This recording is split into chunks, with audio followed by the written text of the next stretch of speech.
आओ शिष्य आओ, जल्दी जल्दी।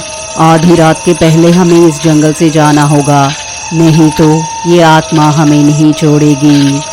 हमें यहाँ से जल्दी जाना होगा, चलो चलो।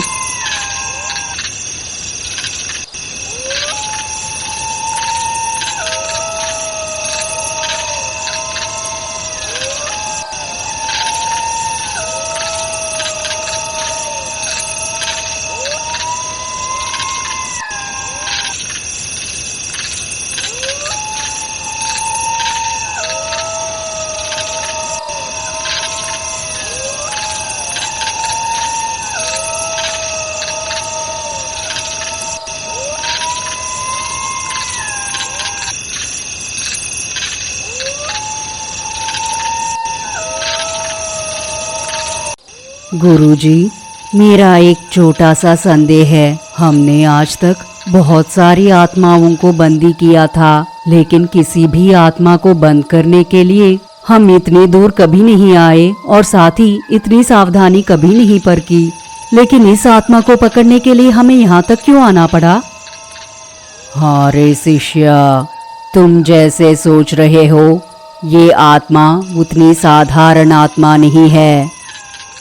कई 100 सालों से बहुत सी लोगों को बलि लेने वाली रक्त पिशाच भूतनी है ये भूतनी बहुत ही भयानक भूतनी है और इस भूतनी को हम किसी साधारण सी जगह पर बंदी नहीं रख सकते। जिस जगह पर कभी भी इंसान की कदम नहीं पड़ती है, उस भूभाग में ही हम इस रक्त पिशाच भूतनी को बंद कर सकते हैं। जिस भूभाग पर इंसान की कदम 10 सालों तक नहीं पड़ती है, अगर वहां पर इस भूतनी को कैद कर दिया तो ये भूतनी अपने आप सर्वनाश हो जाएगी और वही इन 10 सालों में कोई भी इंसान इस भूतनी को कैद किए हुए जगह पर कदम रखता है तो इस रक्त पिशाच भूतनी को फिर से शक्तियां मिल जाएंगी और वो वापस आ जाएगी। इसीलिए इस पिशाच की आत्मा को गांव से बहुत दूर इस घने जंगल में दफनाने के लिए आए हैं। इस आत्मा को बंदी करना कोई आसान काम नहीं है, इसीलिए बहुत योजनाबद्ध तरीके से हम इस रक्त पिशाच भूतनी को ऐसी जगह पर बंद करने के लिए आए हैं। हमें जल्दी से उस जगह पर जाना होगा। वो दोनों इस तरह चलते हुए जंगल से बहुत दूर एक जगह पर आ पहुँचे। उस जगह को देखकर वो तांत्रिक अपने शिष्य से इस तरह कहते हैं, शिष्य, इस जगह को देखा? ये जगह तो बहुत ही देवी भ्यमान है। इसी जगह के बारे में मैं कह रहा था। यही है वो पवित्र जगह। आज तक इस भूभाग पर किसी इंसान ने भी कदम नहीं रखा था। इसी वजह से ये जगह देवी भीमान तरीके से चमक रही है। यही सही जगह है। तुम जाकर उस जगह पर गड्ढा खोदो। इस प्रेत आत्मा को बंदी करके यहीं पर दफना देते हैं। तांत्रिक के ऐसे कहते ही वो शिष्य वहां पर एक बड़ा सा गड्ढा खोदता है और तुरंत बाद अपने हाथों में रखी उस रक्त पिशाच भूतनी की आत्मा को उस गड्ढे में रख के मंत्रों का जाप करते हुए भयानक सी पूजाएं करके उस गड्ढे को फिर से बंद कर दिया। और इतना ही नहीं, उस जगह पर कई भयानक सी निशानियों को भी रख के वो दोनों वहां से थोड़ी दूर चले गए।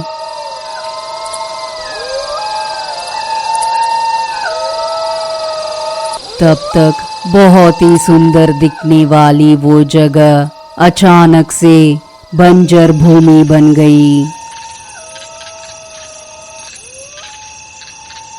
वो पूरा जगह एकदम से भयानक सी जगह में बदल गई।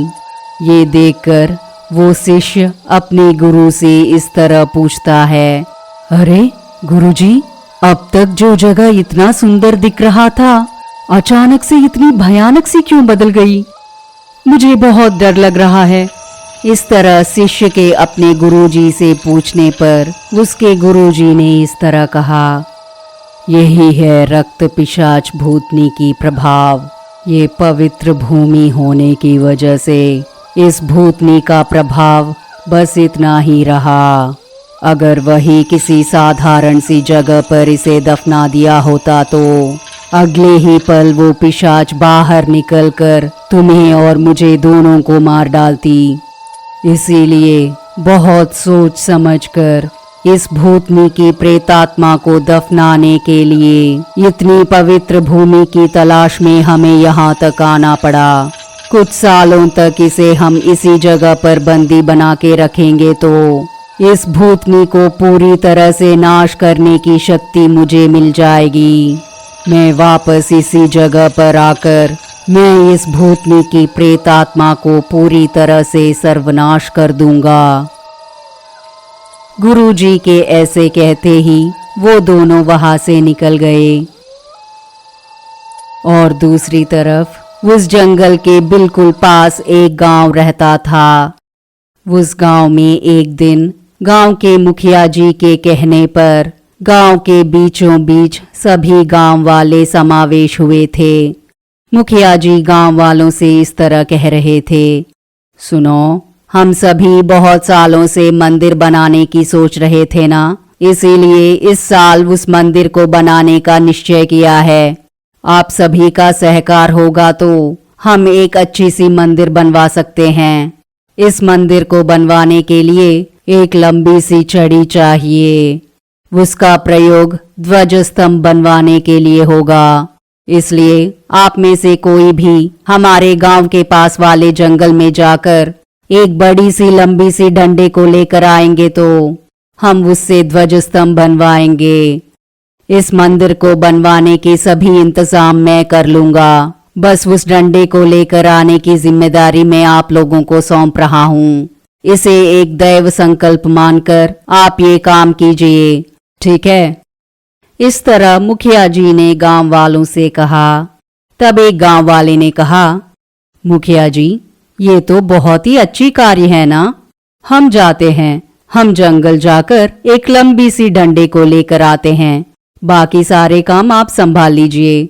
हम आज ही रवाना होकर जंगल में जाकर एक अच्छी सी तगड़ी वाली लंबी डंडे को हम लेकर आएंगे।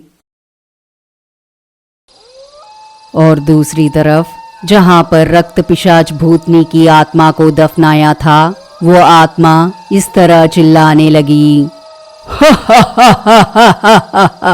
कब तक मुझे बंदी बना के रखोगे तांत्रिक? किसी न किसी दिन मैं जरूर बाहर निकल के आऊंगा। कोई ना कोई बेवकूफ इंसान इस जगह पर आकर ही रहेगा। उसकी सहायता से मैं जरूर बाहर निकलूंगी और मैं अपनी खून की प्यास को पूरी तरह से बुझाऊंगी।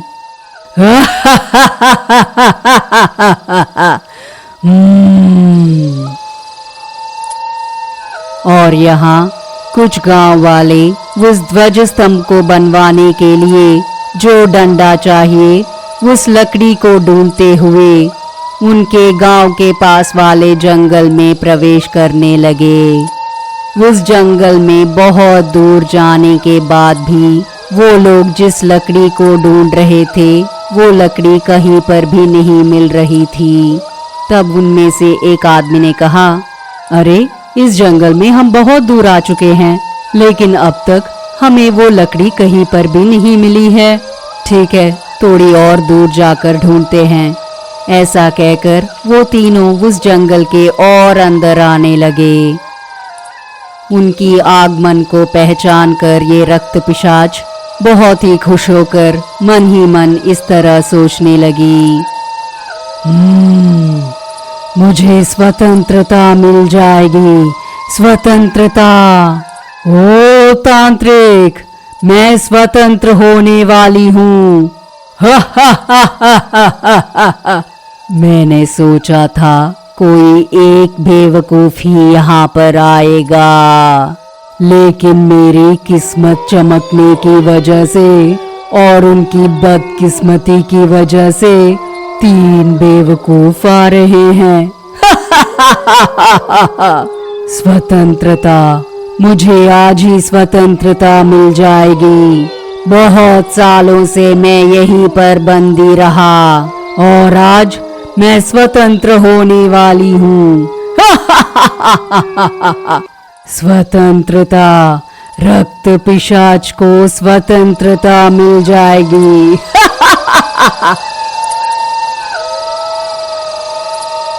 ऐसा सोचकर उस रक्त पिशाच ने अपनी माया शक्ति से उस बंजर भूमि को अचानक से हरी भरी सी बना देती है। और इतना ही नहीं, उस तांत्रिक के दफनाए हुए उस जगह में एक बड़ी सी लंबी सी और दृढ़ वाली एक पेड़ को वहां पर प्रकट करवाती है। ये देखकर एक गांव वाले ने कहा, अरे वो देखो, हम जिस लकड़ी के लिए ढूंढ रहे थे वो हमें इस पेड़ से मिल जाएगा। ये सुनकर बाकी लोगों ने कहा, हाँ, हम इसी तरह की एक पेड़ को ही ढूंढ रहे थे। बहुत ही लंबी है और साथ ही बहुत दृढ़ भी है। हम इस पेड़ को जड़ से निकालकर गांव में लेकर जाएंगे तो ध्वज स्तंभ बनवाने के लिए बहुत अच्छा रहेगा। ठीक है, चलो चलो काम शुरू करते हैं। ऐसा कहकर वो तीनों उस जगह पर आ पहुंचे और फिर वो तीनों उस पेड़ के चारों ओर गड्ढे खोदने लगे। अरे, ये तो बहुत बड़ी पेड़ है, इसकी जड़ें तो बहुत अंदर तक हैं। ठीक है, खोदते हैं, अच्छी तरह से खोदते हैं। इस मिट्टी को पूरी तरह से निकालने पर ये पेड़ अपने आप गिर जाएगी। ऐसा कहकर वो तीनों बहुत अंदर तक खोदने लगे। लेकिन अचानक से एक आदमी जब खोद रहा था तब उस पेड़ की जड़ से खून निकलने लगी। अरे, ये क्या, इस पेड़ से खून निकल रहा है, देखो। ऐसा कहने पर वो तीनों वहां पर देखने लगे। अरे, उस जड़ में कुछ फंसा होगा। तुम बकवास बंद करके अच्छी तरह से गड्ढे को खोदोगे तो ये पेड़ आसानी से गिर जाएगी और फिर ध्वज स्तंभ के लिए जितनी बड़ी लकड़ी चाहिए वहां तक काटकर गांव वापस लेकर जा सकते हैं। ऐसा कहने पर वो तीनों जब खोद रहे थे तब अचानक से तांत्रिक द्वारा दफनाया गया हुआ वो बोतल फट जाता है। और फिर एकदम से अचानक एक बड़ी सी रक्त पिशाच उन सबके सामने प्रकट हो गई।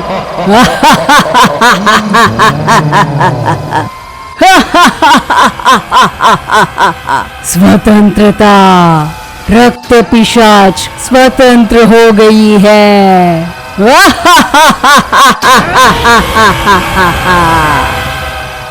अरे बाप रे, भूतनी, यहाँ से भागो रे, जान बचाकर भागो रे। ऐसा कहकर वो तीनों 3 अलग अलग दिशाओं में भागने लगे। लेकिन इतने में रक्त पिशाच अपने हाथ को लंबा करके उनमें से एक को अपनी तरफ खींच लेती है और वो इस तरह कहने लगा, देखो भूतनी, तुम मुझे कुछ नहीं कर सकती हो। मेरे पास ताबीज है, मैं उस ताबीज को तुम्हारे सर पर फेंकूंगा तो तुम सर्वनाश हो जाओगी। कृपा करके मुझे छोड़ दो।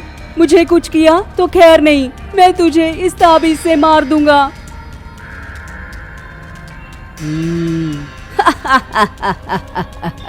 नींबू, नारियल और ताबीज से डरने वाली मैं कोई छोटी मोटी भूतनी नहीं हूँ। मैं एक रक्त पिशाच भूतनी हूँ।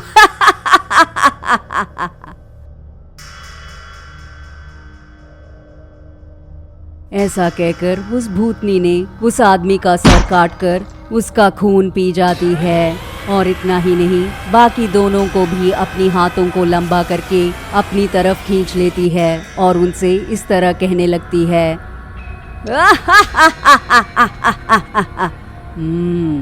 मुझे तुम लोगों ने कैद से बाहर निकाला था, इसलिए मैं तुम लोगों को कुछ किए बगैर छोड़ देना चाहती थी, लेकिन तुम्हारे दोस्त ने ताबीज दिखाकर मुझे डराने की कोशिश की थी, इसीलिए मैंने उसे मारकर उसकी खून को पी लिया। अगर तुम दोनों भी उसी की तरह यहाँ से भागने की कोशिश की तो तुम लोगों को भी मारकर खा जाऊंगी। देखो देखो रक्त पिशाच, हमें मत मारो, हम तुम्हारे पैर भी पड़ते हैं, हमारी जान को बख्श दो, तुम्हें जो चाहिए वो करेंगे, हमें छोड़ दो भूतनी। ऐसा कहकर वो दोनों जोर जोर से रोने लगे। ये सुनकर उनसे उस भूतनी ने इस तरह कहा, क्यों इतना डर रहे हो तुम लोग? मैंने वादा किया था ना कि मैं तुम लोगों को नहीं मारूंगी, लेकिन तुम लोगों को अपनी जान बचानी है तो मुझे तुम लोगों के साथ तुम्हारे गांव लेके चलो, तभी मैं तुम लोगों को जिंदा छोड़ूंगी। ये सुनकर वो दोनों इस तरह कहने लगे, ये क्या भूतनी, तुम चाहो तो कहीं पे भी जा सकती हो ना, तो फिर तुम्हें ले जाने के लिए हम लोगों से क्यों कह रही हो? बताती हूँ। मुझे जिस तांत्रिक ने यहाँ पर कैद किया था, उसने तुम्हारे गांव में एक रक्षा की रेखा बनाकर चला गया। जब तक वो रक्षा रेखा है, तब तक मुझ जैसी भूतनियाँ तुम्हारे गांव में प्रवेश नहीं कर सकती हैं। इसलिए अब तुम्हारी सहायता से उस रक्षा रेखा को मिटवाकर तुम लोगों के गांव में प्रवेश करूंगी, और तब मुझे रोज एक नर मांस तुम्हारे ही गांव में मुझे मिल जाएगा।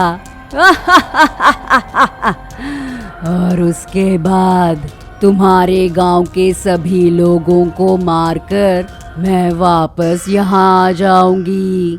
रक्त पिशाच भूतनी की कही इन बातों को सुनकर वो दोनों डर के मारे इस तरह कहने लगे, अरे रक्त पिशाच, हमारे गांव वालों को मारना अन्याय है, कृपा करके हमारे गांव को छोड़ दो। अगर तुम चाहो तो नर मांस के अलावा किसी जानवर की मांस को तुम्हारे लिए खाने के लिए लाते हैं, कृपा करके हमारी गांव को नाश मत करो।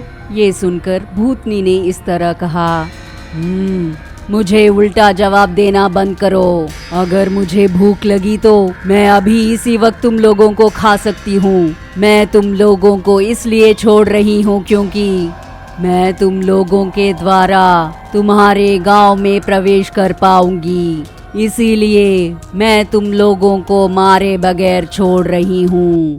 ठीक है, जैसे तुम कह रहे हो वैसे ही करेंगे, लेकिन एक शर्त है, एक दिन जानवर की मांस और दूसरे दिन इंसान की मांस को मुझे तुम लोगों को देना होगा। ऐसा करने पर मैं तुम लोगों के गांव के किसी भी इंसान को नहीं मारूंगी, लेकिन अगर नहीं किया तो मैं तुम लोगों की गांव के सभी लोगों को मारकर खा जाऊंगी, लेकिन मैं तुम लोगों के गांव में ही रहूंगी। अब मुझे तुम लोगों के साथ तुम्हारे गांव ले जाने के लिए तैयार हो जाओ। ऐसा कहकर वो जोर से हंसती है। ये सुनकर उन दोनों ने कहा, ठीक है रक्त पिशाच, तुम हमें कुछ मत करो, हम अभी तुम्हें हमारे गांव ले जाते हैं, लेकिन अगर हम तुम्हें इस रूप में ले जाएंगे तो हमारे गांव वाले सभी डर जाएंगे, इसलिए तुम किसी और रूप में बदल जाओ। ये सुनकर रक्त पिशाच भूतनी ने कहा, कोई और रूप क्यों? तुम जिस पेड़ को लेके जाना चाहते थे, मैं उसी पेड़ के रूप में बदल जाती हूँ, और फिर मुझे तुम्हारे बैलगाड़ी में रखकर मुझे तुम्हारे गांव लेके जाओ। ऐसा कहकर अगले ही पल वो रक्त पिशाच भूतनी एक पेड़ के रूप में बदल गई, और फिर उन दोनों गांव वालों ने उस पेड़ को बैलगाड़ी में रख के जंगल के रास्ते से अपने गांव वापस जाने लगे। ठीक गांव के परिसर में आते ही गांव के बाहर खींची हुई रक्षा रेखा चमकने लगी। ये देखकर रक्त पिशाच ने इन दोनों से इस तरह कहा, जाओ, जाकर वहां पर खींची हुई उस रक्षा रेखा को मिटा कर आ जाओ। जाओ। इस तरह उसने जोर से कहा और उन दोनों ने तुरंत ही उस रक्षा रेखा को मिटा दिया। और उसके बाद वो रक्त पिशाच भूतनी खुशी के मारे हंसने लगी। अब गांव में प्रवेश करके मेरी खून की प्यास को बुझाना होगा। चलो चलो। ऐसा कहकर वो भूतनी वापस उस पेड़ के रूप में बदल गई। वो दोनों उस पेड़ के साथ गांव के अंदर आने लगे। ये देखकर मुखिया जी उन दोनों से इस तरह कहने लगे, अरे वाह, बहुत बड़े पेड़ को लेकर आए हो। मैंने सोचा ही नहीं कि तुम लोग इतने बड़े पेड़ को इतनी जल्दी लेकर आएंगे। ठीक है, इसे संभल के बड़ई के पास ले जाओ। हमें ध्वज स्तंभ के लिए जितना चाहिए उतना काट कर वो बड़ई हमें दे देगा और बड़ई का काम होते ही हम इसे ले जाकर गांव के बीच में रख देते हैं।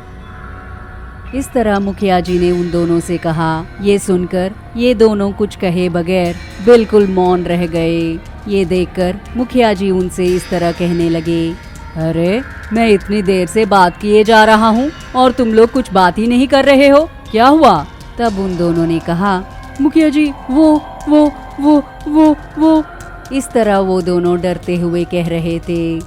बस इन दोनों को ही सुनाई देने जैसे उनसे उस भूतनी ने कहा, क्या रे, क्या बड़बड़ा रहे हो तुम दोनों? उसके कहे अनुसार तुम मुझे गांव के बीचों बीच लेके जाओ, नहीं तो अभी से शुरू कर दूंगी। भूतनी के ऐसे कहते ही इन दोनों ने कहा, नहीं, तुम जैसे कहते हो वैसे ही करेंगे। इन दोनों को देखकर मुखिया जी इस तरह कहने लगे, अरे तुम लोग आपस में क्यों बात कर रहे हो? क्या हुआ? तुम दोनों जंगल ही गए थे ना? मेरे कहे अनुसार तुम लोग इस पेड़ को गांव के बीचों बीच रख दो। उसके बाद बड़ी को बुलाकर ध्वज स्तंभ के लिए जितना पेड़ चाहिए उतना पेड़ काट लेंगे। ऐसे कहते ही वो दोनों डरते हुए उस पेड़ को गांव के बीच लाकर वहां रख दिया और फिर दोनों मुखिया जी के पास वापस आ गए। पिछली भाग में वो दोनों मुखिया जी के कहे अनुसार उनके द्वारा लाई हुई पेड़ को गांव के बीच में रख के जो कुछ भी हुआ उसके बारे में मुखिया जी से कहने के लिए वो दोनों फिर से मुखिया जी के पास गए और मुखिया जी से वो दोनों इस तरह कहने लगे, मुखिया जी, हमारे गांव को एक बड़ी समस्या आ गई है। तब मुखिया जी ने कहा, अरे जो भी है जल्दी से कहो। तुम दोनों जंगल जाकर बहुत ही बड़े पेड़ लेकर आए हो, इसके लिए आप लोगों को क्या चाहिए बताओ जल्दी से। तब उन दोनों ने कहा, मुखिया जी, हमें पैसे नहीं चाहिए, हमारी गांव को एक बड़ी आपदा आ पड़ी है, कृपा करके आप किसी मांत्रिक को लेकर आइए।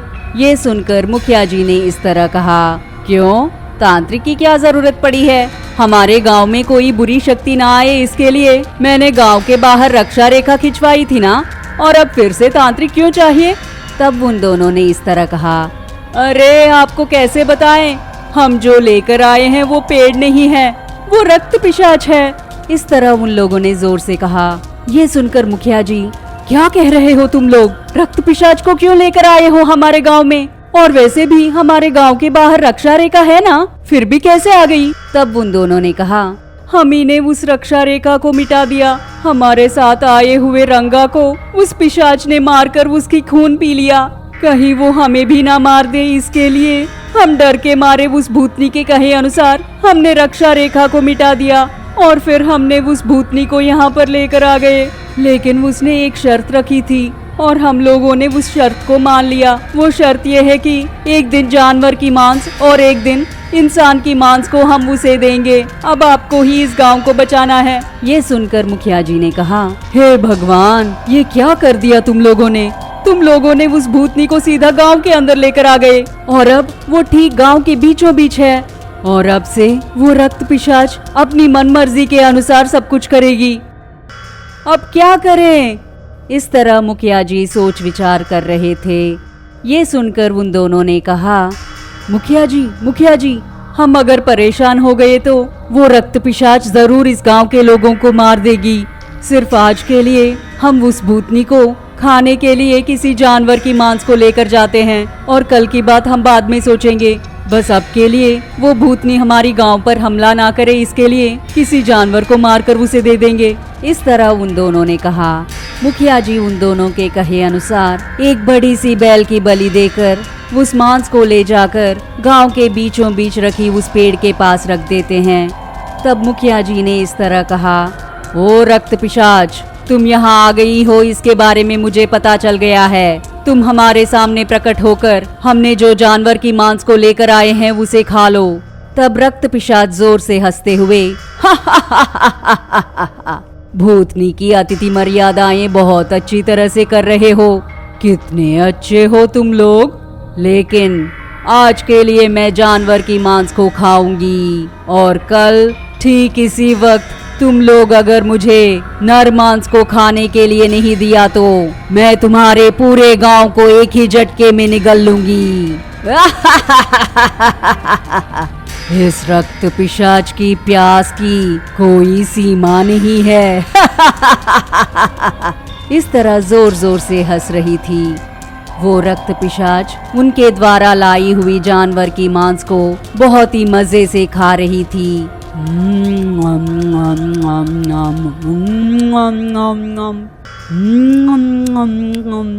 बहुत अच्छा है, जैसे तुम लोगों ने कहा ठीक उसी तरह ये जानवर की मांस बहुत स्वादिष्ट है।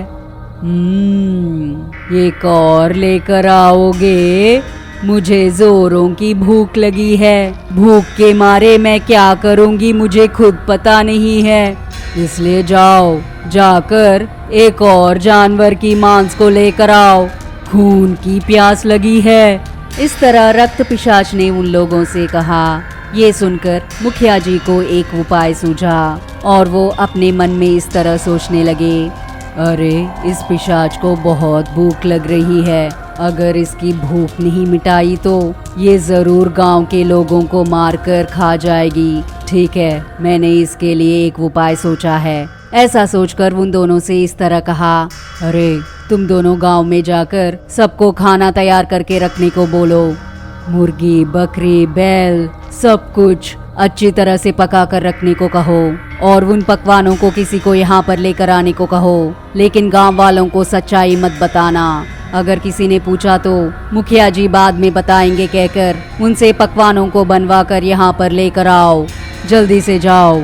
ऐसा कहकर मुखिया जी ने उन दोनों को भेज दिया। ये देखकर रक्त पिशाच इस तरह कहने लगी, मैंने मांस को मांगा था, क्यों उन दोनों को भेज दिया? तुम्हें मार के खा जाऊं? इस तरह रक्त पिशाच ने चिल्लाते हुए कहा। ये सुनकर मुखिया जी, हाँ भूतनी जी, आपके लिए ही मैंने उन दोनों को भेजा है। हमारे गांव में मांस के पकवान बहुत अच्छे से बनाते हैं, हम आपको स्वादिष्ट मांस को जरूर खिला के रहेंगे। आपकी खून की प्यास बुझने तक हम आपको बहुत सारा मांस खिलाएंगे, थोड़ा सब्र कीजिए, आपकी भूख को जरूर मिटाएंगे। मुखिया जी की कही इन बातों को सुनकर रक्त पिशाच इस तरह कहने लगी, ठीक है, बस कुछ देर तक ही मैं सब्र कर पाऊंगी, उसके बाद मेरी खून की प्यास की कोई सीमा नहीं होगी।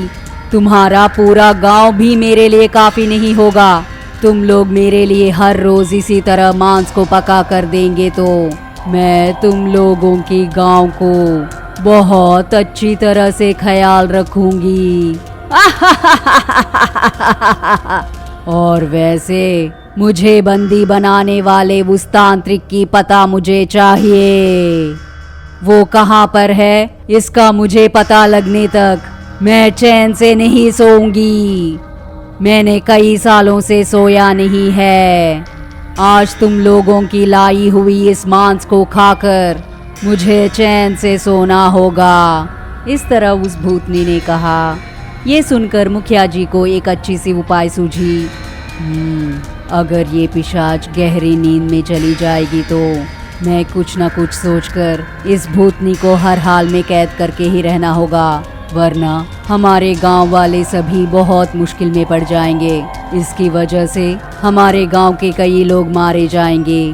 इसे अच्छी तरह से सोना चाहिए। इसके सोते ही मैं तांत्रिक को बुलाकर इस भूतनी को कैद करवा के इस गांव से बहुत दूर लेके जाना चाहिए।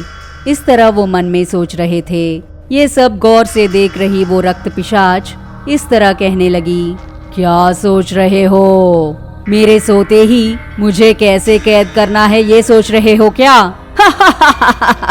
ऐसी छिछोरी हरकतें करोगे तो तेरी जान चली जाएगी। इस तरह भूतनी जोर से चिल्लाती है। ये सुनकर मुखिया जी, छी नहीं नहीं रक्त पिशाच, आप हम लोगों को बहुत अच्छी लगती हैं, क्योंकि तुमने अभी तक हमारे गांव को कुछ नहीं किया।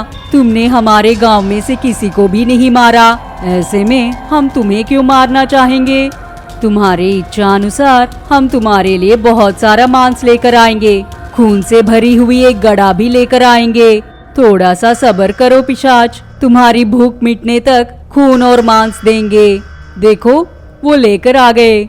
ऐसा कहकर रक्त पिशाच के सामने बड़े बड़े बर्तनों में ढेर सारा खून और मांस को रखा। उसकी खुशबू से रक्त पिशाच को बहुत भूख लगने लगी। बहुत अच्छी खुशबू आ रही है। तुम्हारे गांव वाले मांस को बहुत अच्छी तरह से पका रहे हैं। इतनी स्वादिष्ट मांस को खाने वाले तुम लोग भी बहुत स्वादिष्ट होंगे। इस तरह रक्त पिशाच जोर जोर से हंसने लगी। और तभी मुखिया जी, ओ पिशाच, ये लो, हम तुम्हारे लिए मांस लेकर आए हैं। जल्दी से अपनी भूख मिटाकर आराम से सो जाओ। इस तरह मुखिया जी ने कहा। मुखिया जी के ऐसे कहते ही रक्त पिशाच अपनी मुंह को खोलकर एक ही झटके में वहां पर रखी हुई मांस को खाने लगी।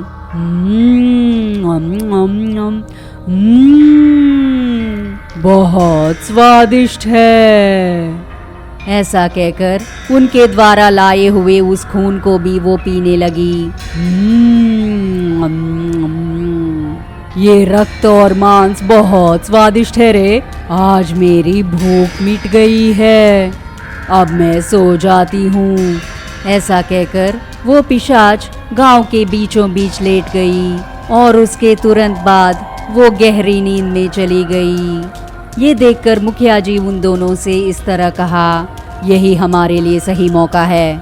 इस पिशाच को जागने के लिए 24 घंटे और लगेंगे और इसी बीच हम इसे कैद करने वाले उस तांत्रिक का पता लगाकर हम उन्हें यहाँ पर लेकर आएंगे तो इस पिशाच को गांव से बाहर निकाल सकते हैं। जल्दी से चलते हैं। हम उस तांत्रिक का पता लगा के इस भूतनी को पूरी तरह से कैद करवा देंगे। ऐसा कहकर वो तीनों जंगल के रास्ते से बैलगाड़ी में जाने लगे। ठीक उसी समय उस तांत्रिक का शिष्य उनके सामने आया था और वो लोग उस शिष्य से इस तरह कहने लगे, गुरुजी, गुरुजी। हाँ, कौन? हम पास वाले गांव से आ रहे हैं। हमारे गांव के अंदर एक अजीब और भयानक सी भूतनी आ गई है और उसे हर रोज रक्त मांस चाहिए। इसके लिए हमारे पूरे गांव को सता रही है। अगर किसी दिन मांस को नहीं दिया तो वो कह रही है कि वो हमारे पूरे गांव को सर्वनाश कर देगी। कृपा करके हमारी सहायता कीजिए। इस तरह मुखिया जी उस तांत्रिक के शिष्य को कहने पर वो शिष्य अपने मन में इस तरह सोचने लगा, बहुत अच्छा मौका मिला है। मेरे गुरुजी के होते हुए उन्होंने मुझसे एक भी काम ठीक से नहीं करवाया। मैं खुद इस समस्या का परिष्कार करके मैं खुद बड़ा तांत्रिक बन जाऊंगा। और तभी मुखिया जी इस तरह कहने लगे, अरे आप कुछ बात क्यों नहीं कर रहे? आप उस भूतनी को भगा पाएंगे कि नहीं? ये सुनकर शिष्य ने कहा, क्या बकवास कर रहे हो? मैंने बहुत सारे भूतों को भगाया है। मैं एक शक्तिशाली तांत्रिक हूँ। वो पिशाच कहाँ है? मैं उसे मेरे पैरों से कुचल दूंगा। ऐसे भूतों को मैंने अपनी जिंदगी में बहुत से देखे हैं। बस एक मंत्र को पढ़कर तुम्हारे गांव में आई हुई उस भूत को भगा दूंगा, देख लेना। उसके ऐसे कहते ही मुखिया जी और उन दो गांव वालों ने उस शिष्य को भूतनी को भगाने के लिए उनके गांव लेके गए। उस पिशाच को देखते ही तांत्रिक के शिष्य के पैर लड़खड़ाने लगे। वो बहुत ही डरा हुआ था। ये देखकर मुखिया जी ने कहा, अरे भूतनी को मार दूंगा, पैरों से कुचल दूंगा कहकर आप खुद ही ऐसा क्यों कांप रहे हैं? आप इस भूतनी को कैद कर पाएंगे कि नहीं? तब उस शिष्य ने कहा, अरे ये कोई साधारण पिशाच नहीं है, ये रक्त पिशाच है। ये चाहे तो एक ही झटके में तुम्हारे पूरे गांव को निगल जाएगी। अरे बाप रे, मैंने सोचा कोई छोटी मोटी भूतनी होगी। इस पिशाच को मेरे गुरुजी ने कैद किया था, अब तुम्हारे गांव में कैसे आ गई?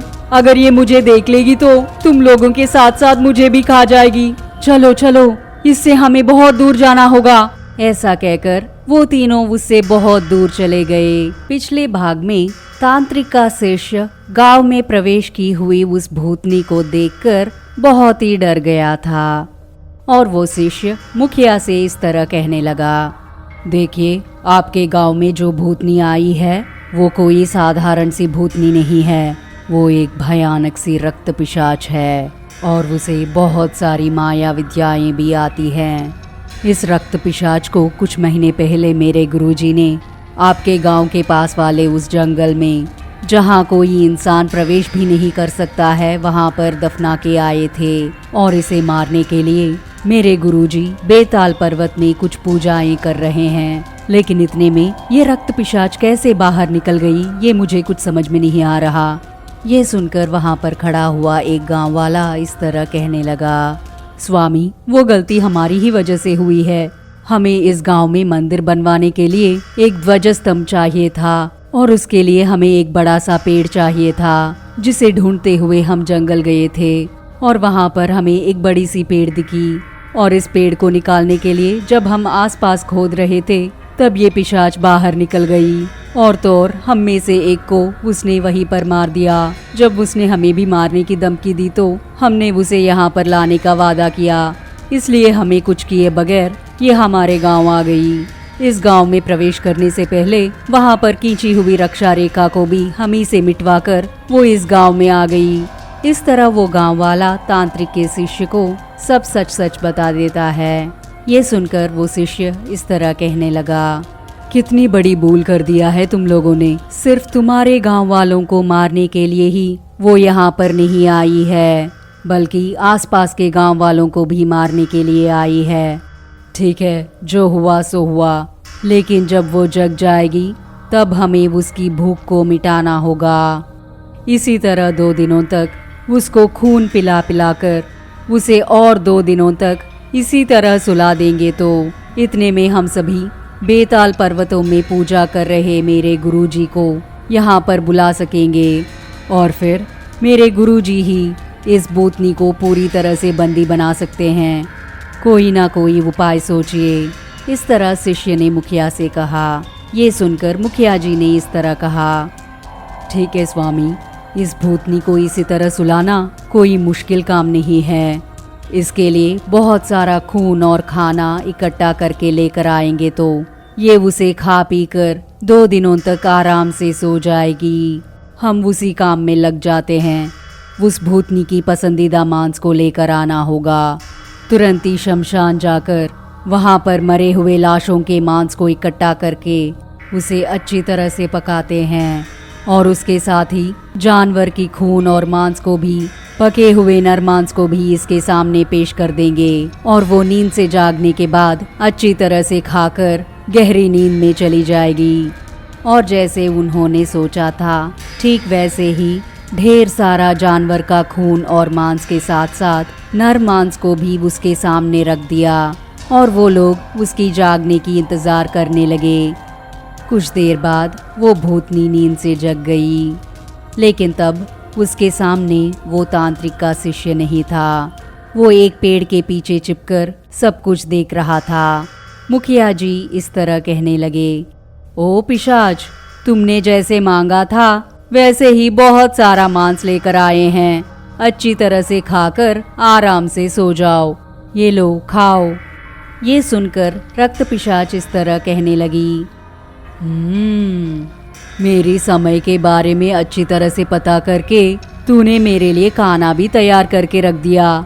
शाबाश शाबाश, तुम्हारे गांव के संप्रदाय मुझे बहुत अच्छे लगे, अभी इन्हें खा लेती हूँ। ऐसा कहकर वो रक्त पिशाच उसके सामने रखी हुई सारी रक्त मांस को एक के बाद एक खाने लगी। ये देखकर मुखिया जी इस तरह सोचने लगे, खाओ पिशाच, अच्छी तरह से खाओ। जितना खाओगी उतना गहरी नींद में सो जाओगी। इस तरह वो मन में सोचने लगा और रक्त पिशाच इस तरह कहने लगी, बहुत अच्छा है, तुम्हारे लाए हुए ये रक्त मांस बहुत स्वादिष्ट हैं। अब मैं फिर से सो जाती हूँ, लेकिन एक बात, कल मुझे पका हुआ मांस नहीं चाहिए, मुझे एक जिंदा आदमी चाहिए। उसे मैं खुद मार के उसकी खून को पी जाऊंगी। अब मैं सो जाती हूँ। ऐसा कहकर वो पिशाच फिर से गहरी नींद में चली गई।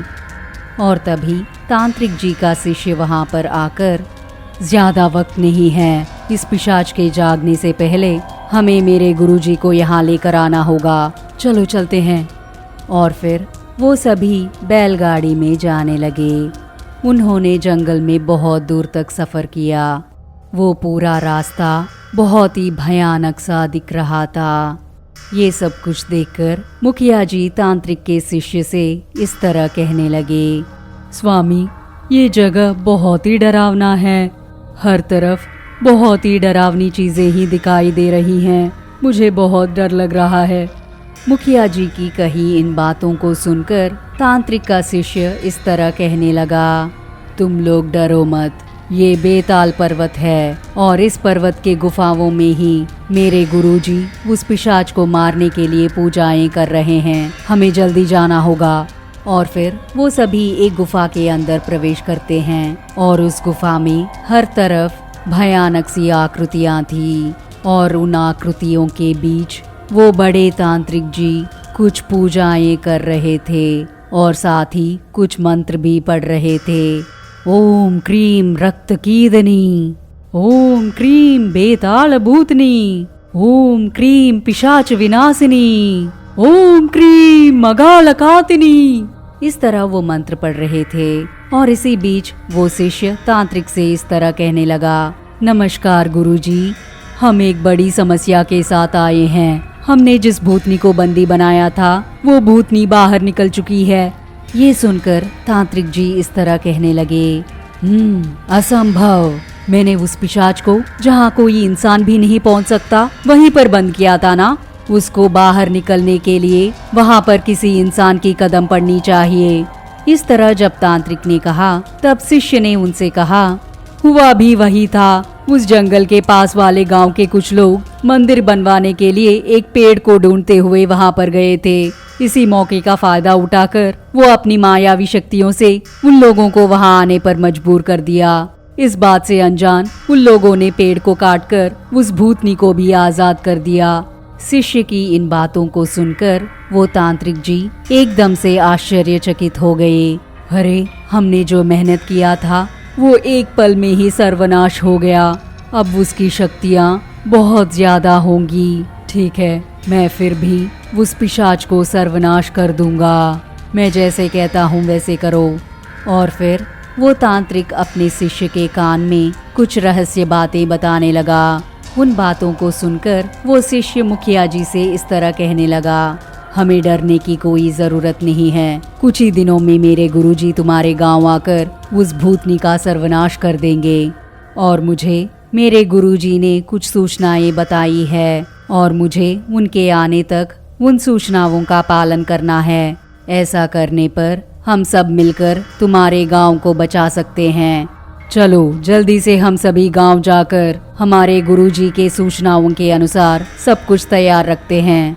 उस भूतनी को कुछ दिनों तक बंदी बना के रखने की शक्ति मुझे मेरे गुरुजी ने दी है। चलो चलते हैं। ऐसा कहते ही वो सभी वापस गांव आ गए।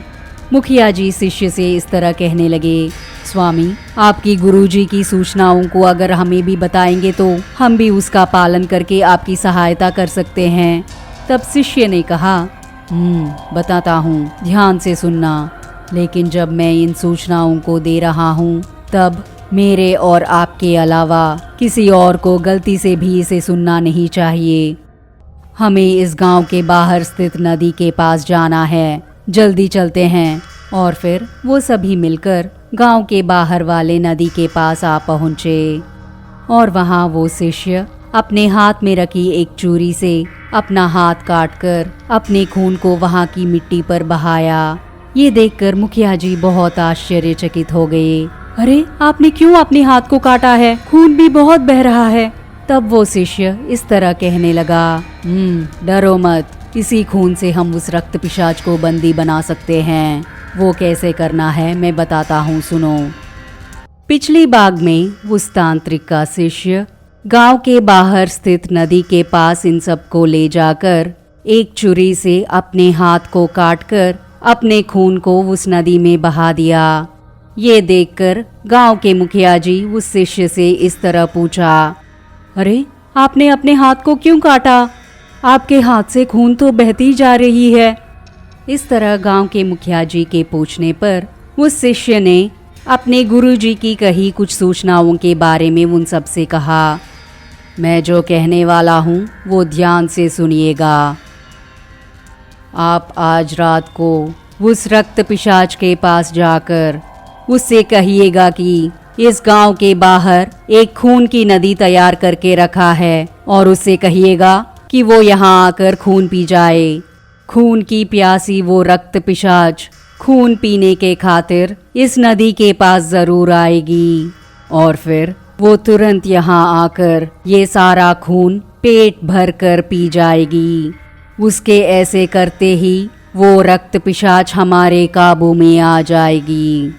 तांत्रिक के शिष्य की कही इन बातों को सुनकर गांव के मुखिया जी ने इस तरह पूछा, स्वामी आप क्या कहना चाहते हैं? मुझे कुछ समझ में नहीं आ रहा। यहाँ पर तो आपकी थोड़ी सी ही खून है, ये पूरी नदी खून से कैसे भर जाएगी?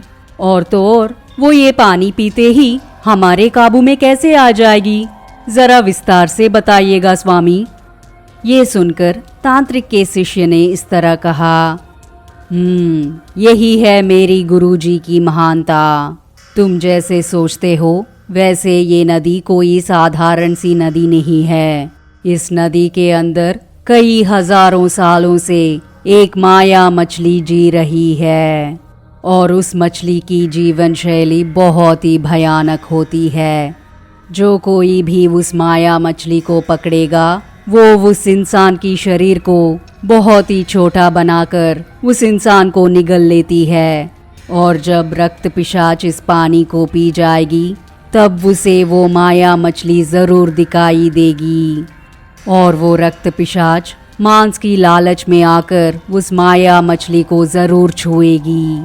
ऐसे करते ही वो मछली अपनी माया शक्ति से उसे छोटा करके निगल लेगी और कुछ दिनों तक वो मछली इसी पानी में रहने की वजह से रक्त पिशाच भी उस मछली के गर्भ में ही रह जाएगी। यही है मेरी गुरुजी की कही पहली सूचना। मुझे मेरे गुरुजी ने इस नदी को खून की नदी में कैसे बदलना है सिखाया है और इस दौरान तुम लोग जाकर उस रक्त पिशाच को यहाँ पर लेकर आने की कोशिश करो। इस तरह उस शिष्य ने उन सब से कहा। ये सुनकर मुखिया जी ने कहा, सुनने में तो बहुत ही अद्भुत लग रहा है, मेरे तो रोंगटे ही खड़े हो गए। हम आपको और आपकी गुरुजी को एक भगवान की तरह पूजेंगे, बस ये रक्त पिशाच की समस्या खत्म हो जानी चाहिए। ऐसा कहकर वो तीनों रक्त पिशाच के पास आ गए और उस वक्त रक्त पिशाच गहरी नींद में थी। मुखिया जी उन दो गांव वालों से इस तरह कहने लगे, अरे देखो रे, इतना सारा मांस खाकर और ढेर सारी खून पीकर कितनी आराम से सो रही है। हमारे गांव के एक भी इंसान इसके हाथों में मारा जाना नहीं चाहिए। इसे हर हाल में सबक सिखाना ही होगा। उस तांत्रिक की मदद से इसे बंदी कर पाए तो इस गांव में किसी को भी कोई खतरा नहीं होगा। इस तरह मुखिया जी उनसे कह रहे थे। ठीक उसी वक्त उस रक्त पिशाच की नींद खुल जाने की वजह से वो जोर से हंसते हुए चिल्लाने लगी, भूख भूख, खून की प्यास, खून की प्यास लगी है मुझे, खून। इस तरह जोर से चिल्ला रही थी। ये सुनकर मुखिया जी उस रक्त पिशाच से इस तरह कहने लगे, सुनो रक्त पिशाच, शांत हो जाओ, शांत हो जाओ। तुम्हारी भूख मिटाने के लिए हमने सब कुछ तैयार रखा है, लेकिन उसे यहाँ तक लेकर आना बहुत ही मुश्किल काम है, क्योंकि तुम्हारे लिए हमने बहुत बड़ी खून की नदी ही तैयार करके रख दिया है। तुम जितना चाहोगी उतना पी सकती हो और उसके बाद मांस को खा लेना। मुखिया जी की कही इन बातों को सुनकर रक्त पिशाच ने इस तरह कहा, खून की नदी ही तैयार करके रख दिया? शाबाश, मुझे खून की प्यास बहुत लगी है। मुझे वो नदी कहाँ पर है, अभी इसी वक्त दिखाओ। मुझे खून की प्यास लगी है, मुझे मेरे प्यास को बुझाना है। इस तरह रक्त पिशाच जोर जोर से चिल्ला रही थी। तब मुखिया जी ने कहा, ओ पिशाच, तुम हमारे पीछे पीछे आओ, लेकिन उसके लिए एक शर्त है। हमें वादा करो कि तुम इस गांव के किसी को भी नहीं छुओगी, तभी हम तुम्हें वहां पर लेके जाएंगे। मुखिया जी की कही इन बातों को सुनकर रक्त पिशाच ने इस तरह कहा, पहले वो खून की नदी तो दिखाओ। अगर वो नदी नहीं रही तो मैं तुम्हारे गांव के सभी लोगों के खून पी जाऊंगी। चलो चलो। पिशाच के ऐसे कहते ही वो तीनों गांव के बाहर नदी की तरफ बैलगाड़ी में जाने लगे और इनके ही पीछे पीछे वो पिशाच भी हवा में उड़ते हुए डरावनी हंसी के साथ आ रही थी। गांव के सभी लोग ये सब कुछ डरते हुए देख रहे थे। तब मुखिया जी गांव वालों से इस तरह कहा, कोई भी घरों से बाहर मत निकलना, हम इस रक्त पिशाच को दूर भगा देंगे। आप सभी अपने अपने घरों में संभल के रहिएगा। इस तरह मुखिया जी के कहते ही गांव वाले सभी डर के मारे कोई भी अपने घरों से बाहर नहीं निकले। इन तीनों के ही पीछे पीछे रक्त पिशाच भी आ रही थी। वो पिशाच गांव वालों को देखकर, गांव में बहुत से लोग हैं, इन सब को मार के खा जाऊंगी तो पीने के लिए बहुत सारा खून मिलेगा।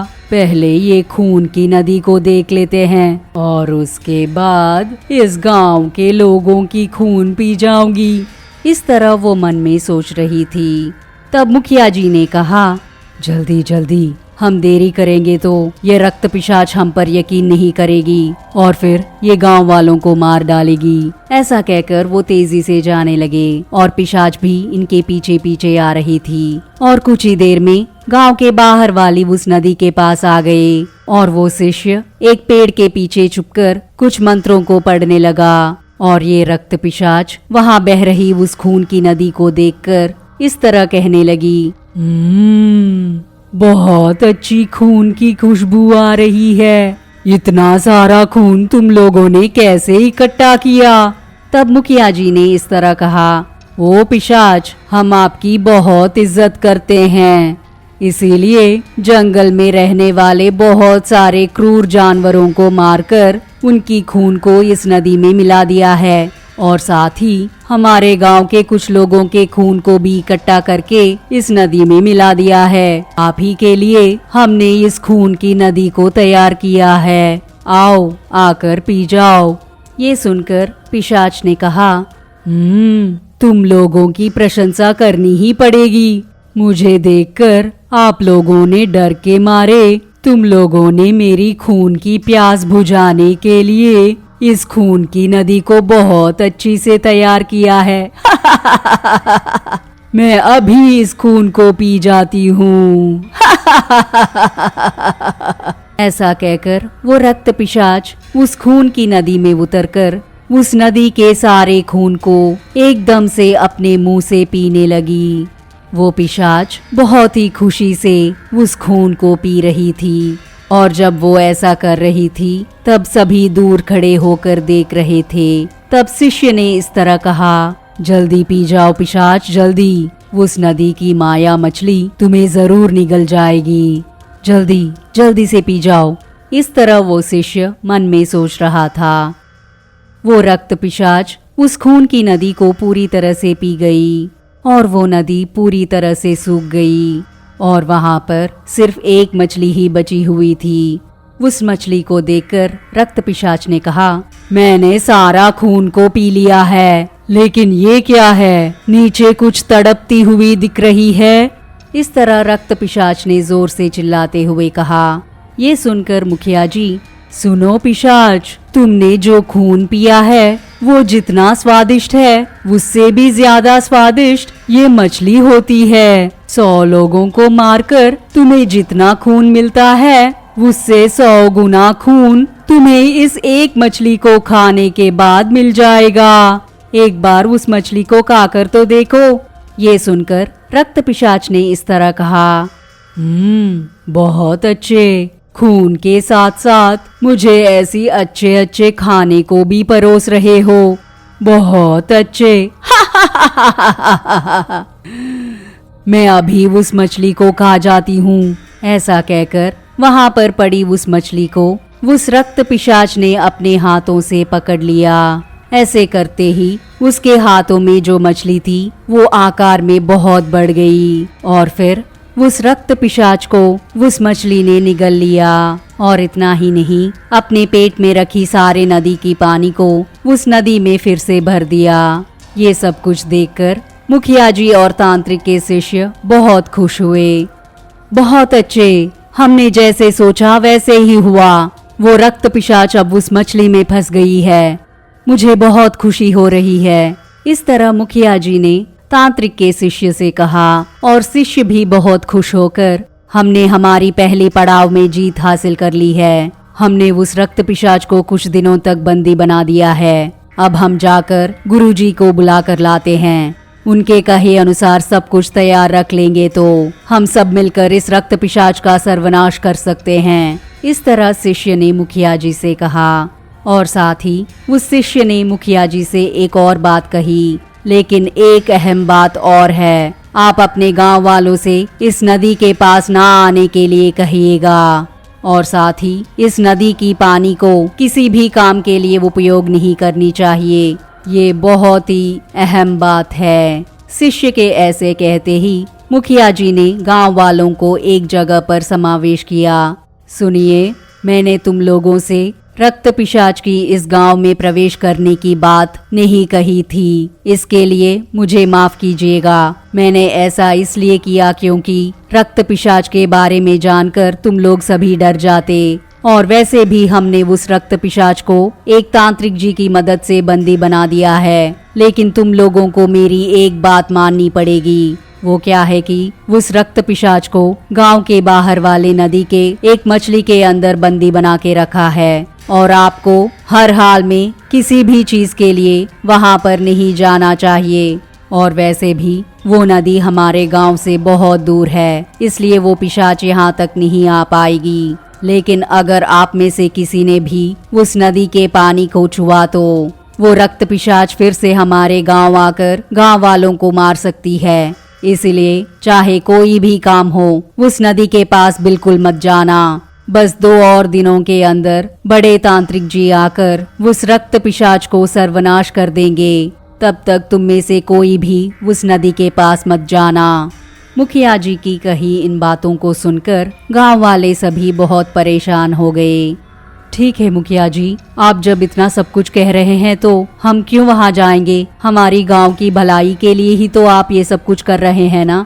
अब हम मंदिर के कार्य शुरू करते हैं। ये सुनकर मुखिया जी ने कहा, शुरू करते हैं। एक अच्छी सी जगह चुनकर वहां मंदिर की काम शुरू कर देते हैं। ध्वज स्तंभ के लिए एक पेड़ को भी हमें लेकर आना होगा।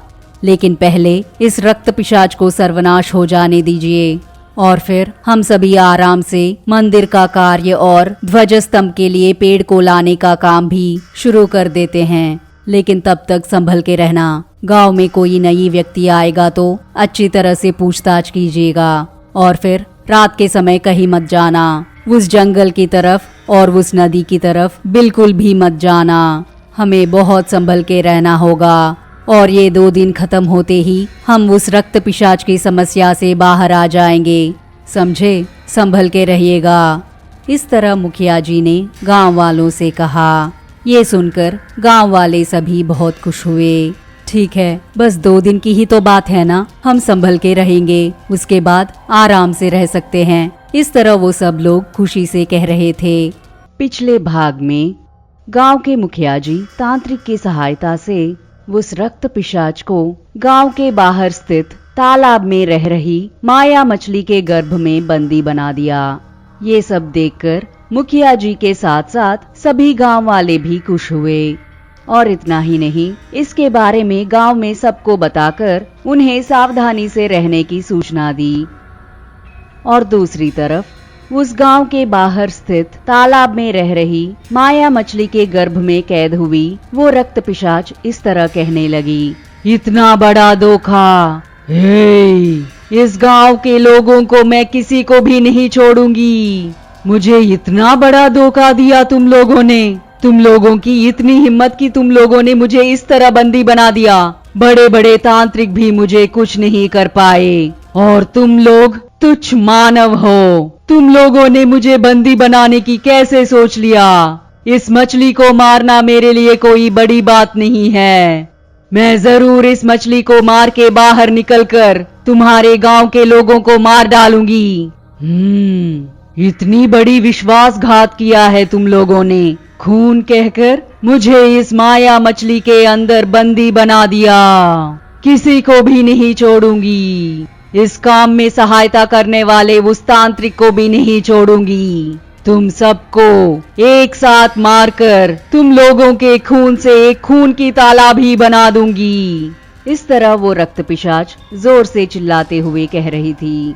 ये सब सुनकर माया मछली ने इस तरह कहा, ओ रक्त पिशाच, क्यों इतनी उतावली हो रही हो? तुम अब मेरे गर्भ में बंदी बनी हुई हो। तुम्हें बाहर आने के लिए तुम्हें 5 दिन और इंतजार करना पड़ेगा। इन 5 दिनों के अंदर चाहे तुम कितनी भी शक्तिशाली पिशाच हो तो भी मेरे पेट के अंदर से बाहर नहीं निकल सकती हो। याद रखना, तुम अब मेरे कैद में हो। तुम्हें बाहर निकलने के लिए और 5 दिन इंतजार करना पड़ेगा।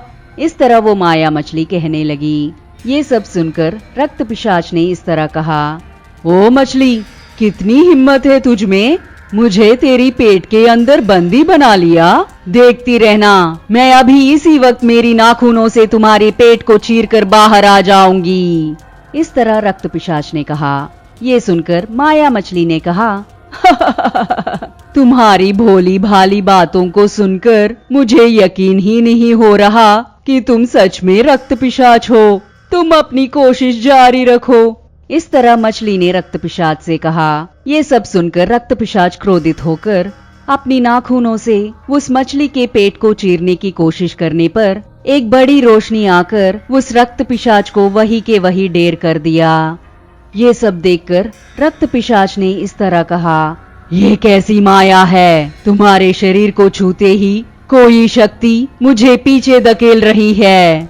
तुम माया मछली हो या राक्षस मछली हो? इस तरह रक्त पिशाच जोर जोर से चिल्ला रही थी। ये सुनकर मछली ने कहा, कोशिश करके देख लिया क्या? मुझे हराना तेरी बस की बात नहीं है। मेरे कहे अनुसार तुम चुपचाप मेरे पेट के अंदर 5 दिन और रहोगी तो तुम अपने आप बाहर निकल सकती हो। तब तक मेरे पेट में जो भी मिलता है उसे खाकर पड़ी रहो। मछली की इन बातों को सुनकर रक्त पिशाच ने कहा, क्या है तेरे पेट में? बस बदबू के अलावा एक रक्त मांस का टुकड़ा भी नहीं है। फिर भी मैं तुझे मार के खाने की कोशिश करती हूँ तो कोई अजीब शक्ति मुझे पीछे धकेल रही है। मुझे बहुत भूख लगी है। तेरे पास कोई मांस का टुकड़ा है तो उसे मुझे दे दो। मैं किसी न किसी तरह तेरी सहायता करूंगी। इस तरह रक्त पिशाच ने कहा। ये सब सुनकर मछली ने इस तरह कहा, बड़ी आई सहायता करने वाली। तेरे खुद के खाने के लाले पड़े हुए हैं। मुझे ही कुछ खाने के लिए तुझे देना है। ठीक है, तुझे भूख लगी है ना? मैं कुछ मछलियों को निगल लेता हूँ, उन्हें तुम खा लेना।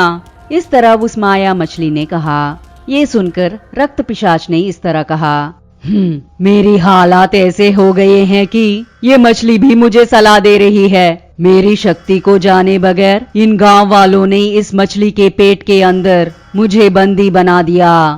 इसकी वजह बने किसी को भी मैं नहीं छोड़ूंगी। इस रक्त पिशाच की शक्ति क्या है मैं उन्हें दिखाकर ही रहूंगी। इस तरह रक्त पिशाच अपने मन में ठान लेती है। और इतने में दूसरी तरफ वो तांत्रिक का शिष्य मुखिया जी के पास आकर इस तरह कहने लगा, देखिए मुखिया जी, हमें जो करना था वो सब कर लिया है।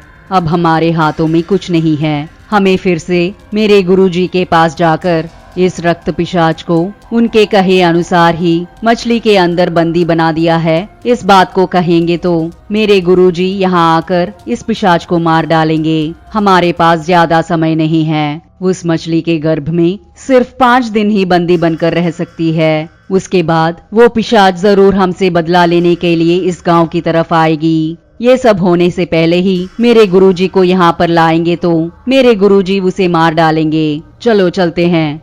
वो शिष्य के कहे अनुसार उस शिष्य के साथ साथ मुखिया जी और गांव के कुछ लोग उस तांत्रिक गुरुजी के पास आते हैं और वहाँ वो गुरुजी अपने शिष्य से इस तरह कहने लगे, बताओ शिष्य, उस रक्त पिशाच को कैद कर दिया? ऐसे पूछने पर शिष्य ने इस तरह कहा, गुरुजी, आपके कहे अनुसार ही हमने उस रक्त पिशाच को बहुत ही आसानी से उस मछली के गर्भ में कैद कर दिया है। ऐसा करके 2 दिन हो चुके हैं। आपने जैसे कहा था वैसे ही वो रक्त पिशाच और 3 दिन उस मछली के अंदर कैद रहेगी। आप अगर इस समय में आकर उस मछली को मार पाएंगे तो वो रक्त पिशाच इस बार जरूर नाश हो जाएगी। इस तरह तांत्रिक के शिष्य ने अपने तांत्रिक गुरुजी से कहा। ये सुनकर तांत्रिक गुरुजी इस तरह कहने लगे, उस रक्त पिशाच को मारना तुम जैसे सोचते हो उतना आसान नहीं है। एक और दिन पूरे होते ही वो रक्त पिशाच अपनी माया शक्तियों से उस गांव में अत्यंत भयानक रूप से बारिश बरसाएगी। ऐसा करके वो पूरे गांव में बाढ़ लाकर उस मछली के द्वारा उस गांव में पहुंचने की योजना बना रही है। मैं अपनी मनोज्ञान से उस रक्त पिशाच की हर एक कदम को देख ही रहा हूँ। चाहो तो तुम लोग भी देखो। ऐसा कहकर वो अपने मंत्र दंड के द्वारा वो रक्त पिशाच अब कैसी है उन सबको दिखाने लगे।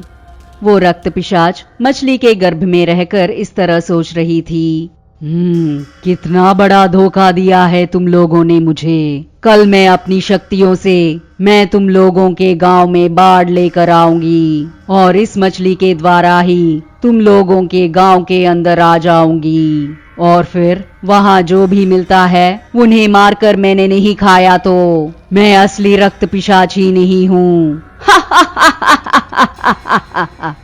इस तरह रक्त पिशाच जोर जोर से कह रही थी।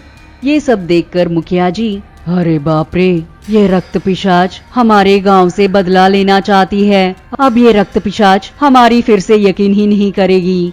गुरुजी, आप ही को अब हमारे गांव को बचाना है।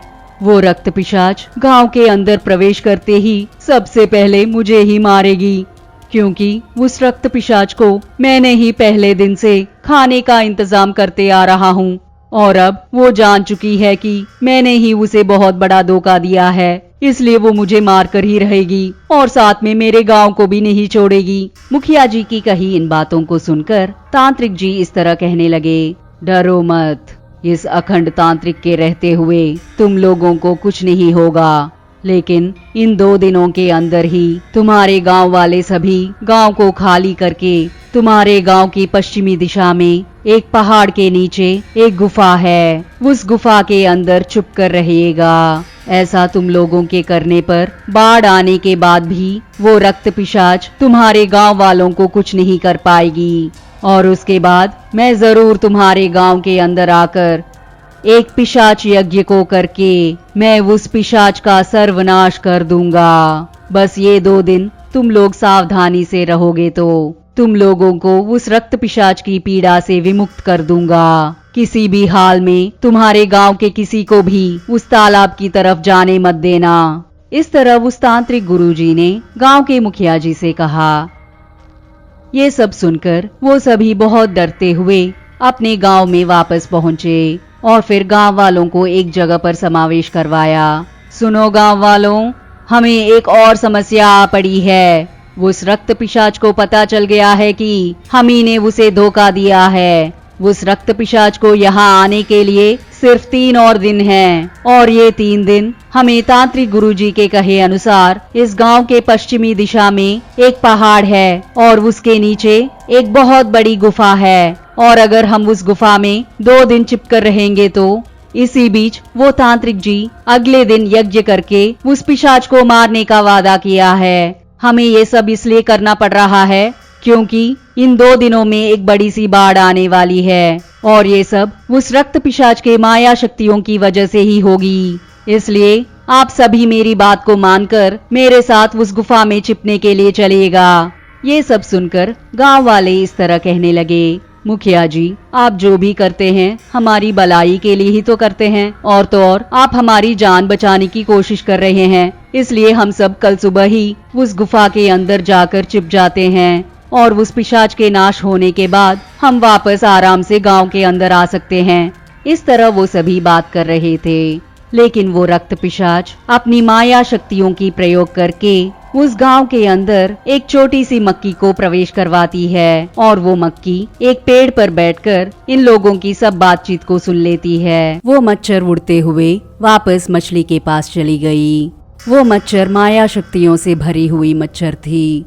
वो रक्त पिशाच से इस तरह कहने लगी, ओ रक्त पिशाच, तुम्हारी सभी योजनाओं के बारे में उन्हें पहले से ही पता चल चुका है और वो लोग तुमसे बचने के लिए खुद की योजनाएं बना रहे हैं। तुम अब किसी भी गांव वाले को मार नहीं पाओगी। मच्छर की इन बातों को सुनकर रक्त पिशाच ने कहा, रक्त पिशाच को सब कुछ संभव है, मैं जो ठान लेती हूँ वो करके दिखाती हूँ, क्या हुआ ठीक से बताओ। इस तरह रक्त पिशाच चिल्लाते हुए कहती है। तब ये मच्छर कहती है, ओ रक्त पिशाच, तुम उस गांव में बारिश बरसाओगी, बाढ़ लेकर आओगी, ऐसा कुछ कह रही थी ना। लेकिन वो सभी गांव वाले बहुत ही होशियार लोग हैं। तुम्हारी इस योजना के बारे में पहले ही जानकर वो सभी गांव के बाहर एक गुफा के अंदर छिपने के लिए जा रहे हैं। तुम अब गांव जाओगी तब तुम्हें कोई नहीं दिखाई देगा। ऐसा कहकर वो मच्छर वहाँ से चली गई। ये सुनकर रक्त पिशाच, सभी गांव के बाहर स्थित उस गुफा में जाने वाले हो, जाओ जाओ, मैं जरूर वहाँ पर आकर तुम लोगों को मार डालूंगी और तो और तुम सभी मुझे एक ही जगह पर मिलने वाले हो, इसलिए मुझे तुम लोगों को मारने में बहुत आसानी होगी। इस तरह वो जोर से हंस रही थी। ये सब सुनकर उस मछली ने कहा, क्या हुआ, इतनी खुश क्यों हो रक्त पिशाच। इस तरह उस मछली ने जब पूछा तब रक्त पिशाच ने कहा, मुझे इस तरह बंदी बनाने वाले उन इंसानों को मारने का मौका मिला है। सुन लो मछली, कल यहाँ पर बाढ़ आएगी और उस बाढ़ की प्रवाह में तुम मेरे कहे अनुसार अगर तुम उस गांव के अंदर प्रवेश करोगे तो तुम्हारी शाप भी पूरी तरह से नष्ट हो जाएगी और हम स्वतंत्र होकर घूम सकते हैं। इस तरह रक्त पिशाच उस मछली को लुभा रही थी। ये सुनकर वो मछली इस तरह कहने लगी, क्या ये सच में हो सकता है?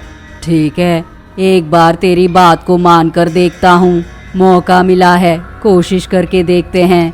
तुम बारिश को बरसाओ, उसके बाद गांव के अंदर कैसे जाना है मैं देख लूंगा। इस तरह मछली और रक्त पिशाच सौदेबाजी करने लगे और यहाँ पर घट रही सब कुछ वो तांत्रिक गुरुजी अपनी गुफा के अंदर रहकर ही उनकी मनोज्ञान शक्ति से देख और सुन रहे थे। मछली और रक्त पिशाच की इस बातचीत को अपने मनोनेत्र से देखकर और सुनकर वो तांत्रिक गुरुजी तुरंत अपने मन में इस तरह सोचने लगे, मुझे सही मौका मिला है, मुझे अभी इसी वक्त गांव के अंदर जाना होगा, उन गांव वालों को बचाना होगा।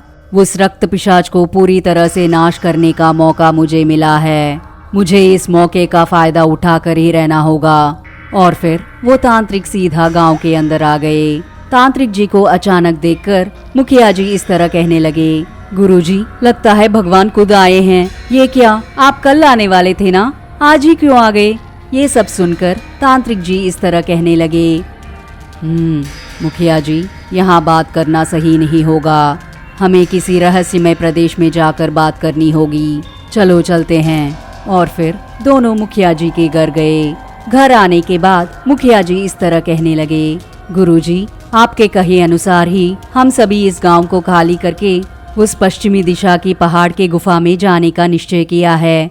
ये सुनकर तांत्रिक जी इस तरह कहने लगे, नहीं नहीं, ऐसी गलती हरगिज मत करना, क्योंकि वो रक्त पिशाच भी वहीं पर आने वाली है। वो रक्त पिशाच अपनी माया शक्तियों के द्वारा तुम्हारे गांव में जो भी हो रहा है वो जान पा रही है। अब मैं उस रक्त पिशाच की चाल को रोकने के लिए एक और चाल चलाने वाला हूँ। मेरे कहे अनुसार आप लोग कीजिएगा। आज ही रात को वो रक्त पिशाच जरूर इस गांव के अंदर बारिश बरसाकर बाढ़ लाके उस बाढ़ के द्वारा आने की कोशिश करेगी। अब उस रक्त पिशाच को हम कहाँ छिपने वाले हैं ये सब भी अपनी माया शक्तियों से उसे सब कुछ पता चल चुका है। तुम उस रक्त पिशाच को जितना आसान समझते हो वो इतनी आसान पिशाच नहीं है। वो बहुत ही भयानक माया पिशाच है। हम जो भी बात करते हैं वो सब रक्त पिशाच को पता चल जाता है। अगर आप सभी गांव के बाहर वाले उस गुफा के अंदर जाएंगे तो वो पिशाच वहां पर जरूर आकर तुम सबको मार डालेगी। इस तरह उस तांत्रिक जी ने मुखिया जी से कहा। ये सब सुनकर मुखिया जी ने कहा, गुरुजी, वो रक्त पिशाच उस मछली के अंदर ही है ना, तो वो ये सब कुछ कैसे कर सकती है? ये सब सुनकर मेरा सर चकरा रहा है। मुखिया जी के ऐसे कहने पर तांत्रिक जी ने इस तरह कहा, एक साधारण इंसान होकर तुम्हारे अंदर ही इतनी होशियारी है तो बहुत ही शक्तिशाली उस रक्त पिशाच में कितनी होशियारी होगी सोच लो। इसीलिए उस रक्त पिशाच को मछली के अंदर बंदी बनाने के बावजूद वो अपनी शक्तियों का प्रयोग करके उसने एक माया मच्छर को इस गांव में प्रवेश करवाया है। तुम जो भी बात करते हो वो सब कुछ वो माया मच्छर उस रक्त पिशाच से कहती है। कल तुम जब गांव वालों को समावेश करके उन गांव वालों से उस गुफा में छिपने वाली बात को बताया था ना, तब वो मच्छर वहीं पर रहकर तुमने जो भी कहा था सब कुछ उस रक्त पिशाच को कह दिया। इस तरह तांत्रिक ने मुखिया जी से कहा। ये सुनकर मुखिया जी बहुत आश्चर्यचकित हो गए। क्या एक छोटी सी मच्छर हमारी बातचीत को सुनकर उस रक्त पिशाच को कह दिया? अरे बाप रे, उस रक्त पिशाच को हम कहाँ छुपने वाले हैं ये बात भी पता चल चुका है। लगता है वो रक्त पिशाच हम सबको मार डालेगी। इस तरह मुखिया जी बहुत डरते हुए तांत्रिक से कह रहे थे, चिंता मत करो, तुम्हारी सहायता करने के लिए मैं हूँ।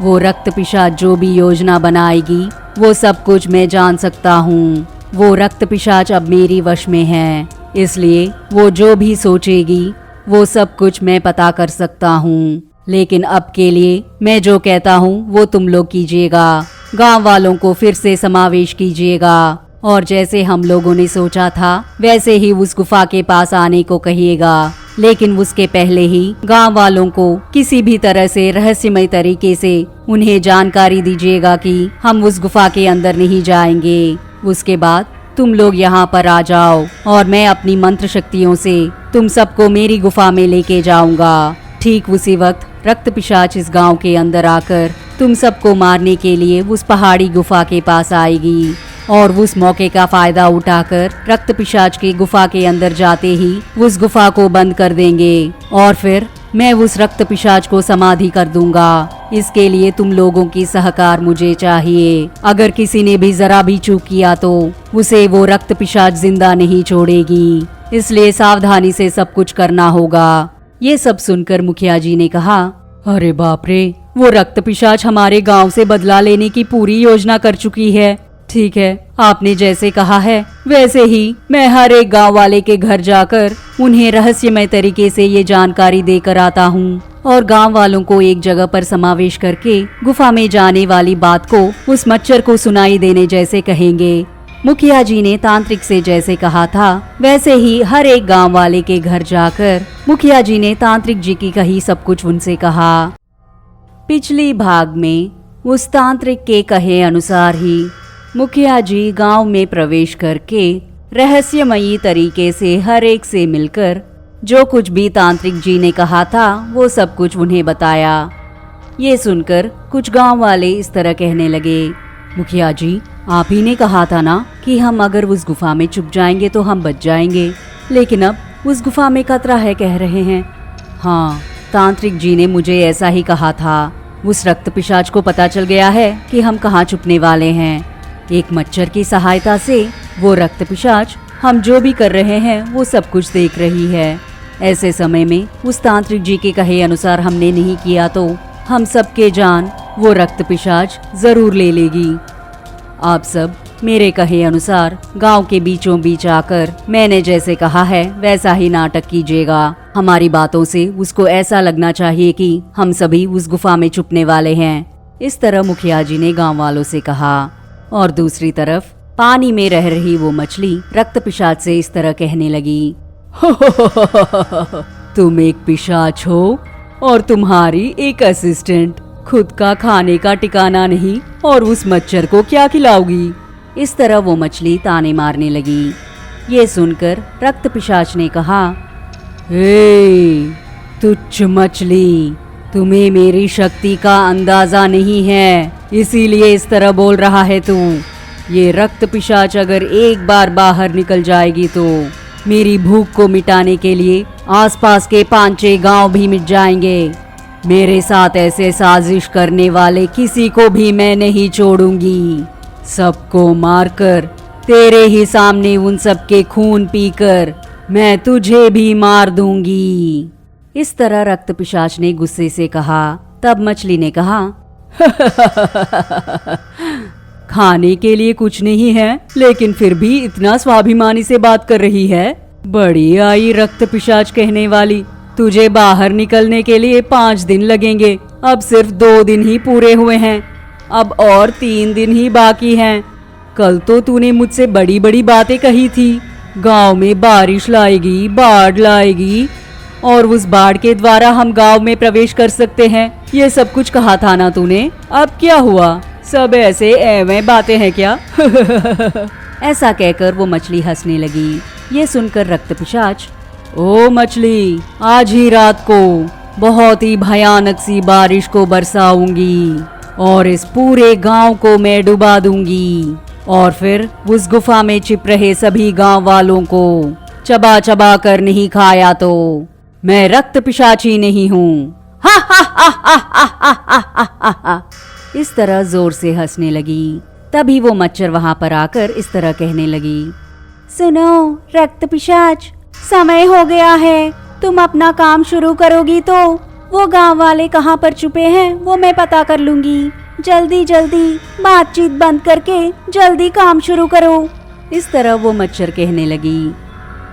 और इस तरफ गांव में अगले दिन गांव के सभी लोग जैसे मुखिया जी ने कहा था वैसे ही गांव के बीचों बीच समावेश हुए। जब गांव वाले सभी वहां पर समावेश हुए तभी वहां के एक पेड़ पर मच्छर भी बैठ गई। उसे देखते ही मुखिया जी जानबूझकर जोर जोर से बातें करने लगे ताकि वो मच्छर सुन सके। गांव वालों, ध्यान से सुनो, हम सभी एक बड़े खतरे में हैं। हमारा गांव भी खतरे में है।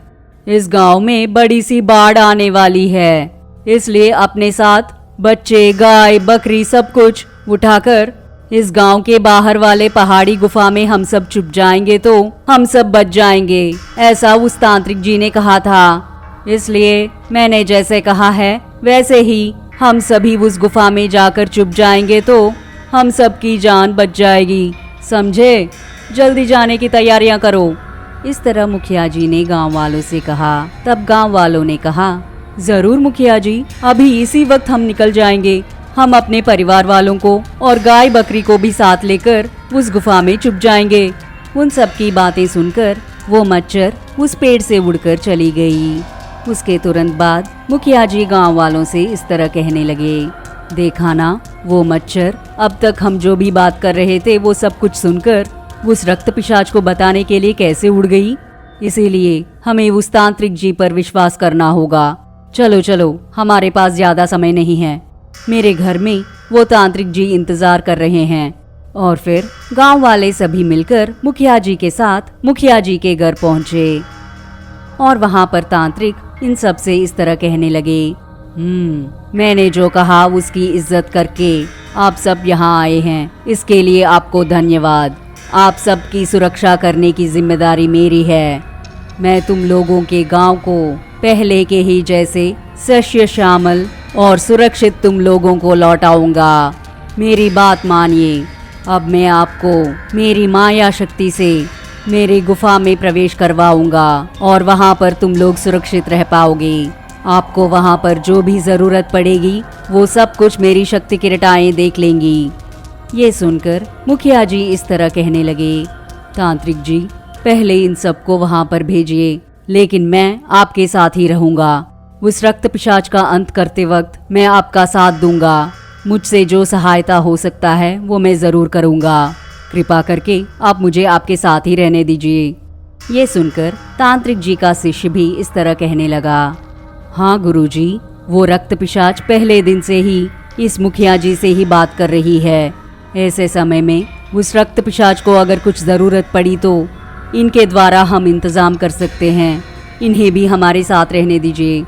शिष्य की इन बातों को सुनकर तांत्रिक जी ने इस तरह कहा, रक्त पिशाच का अंत करते समय वहाँ कोई साधारण व्यक्ति होगा तो उसे भयानक से परिणाम भुगतना पड़ सकता है, लेकिन आप इतना कुछ कह रहे हैं तो इन्हें भी हमारे साथ ही रहने दो।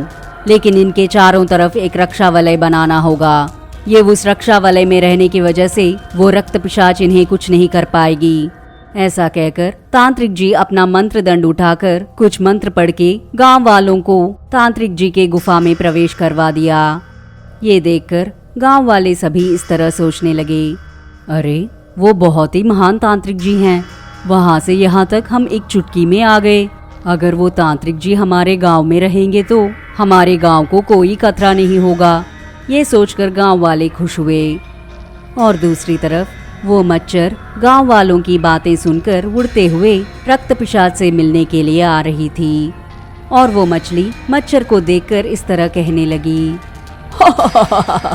बड़ी आई मच्छर दीदी, मच्छर दीदी, मच्छर दीदी। ओए रक्त पिशाच, तुम्हारी मच्छर दीदी आ गई है।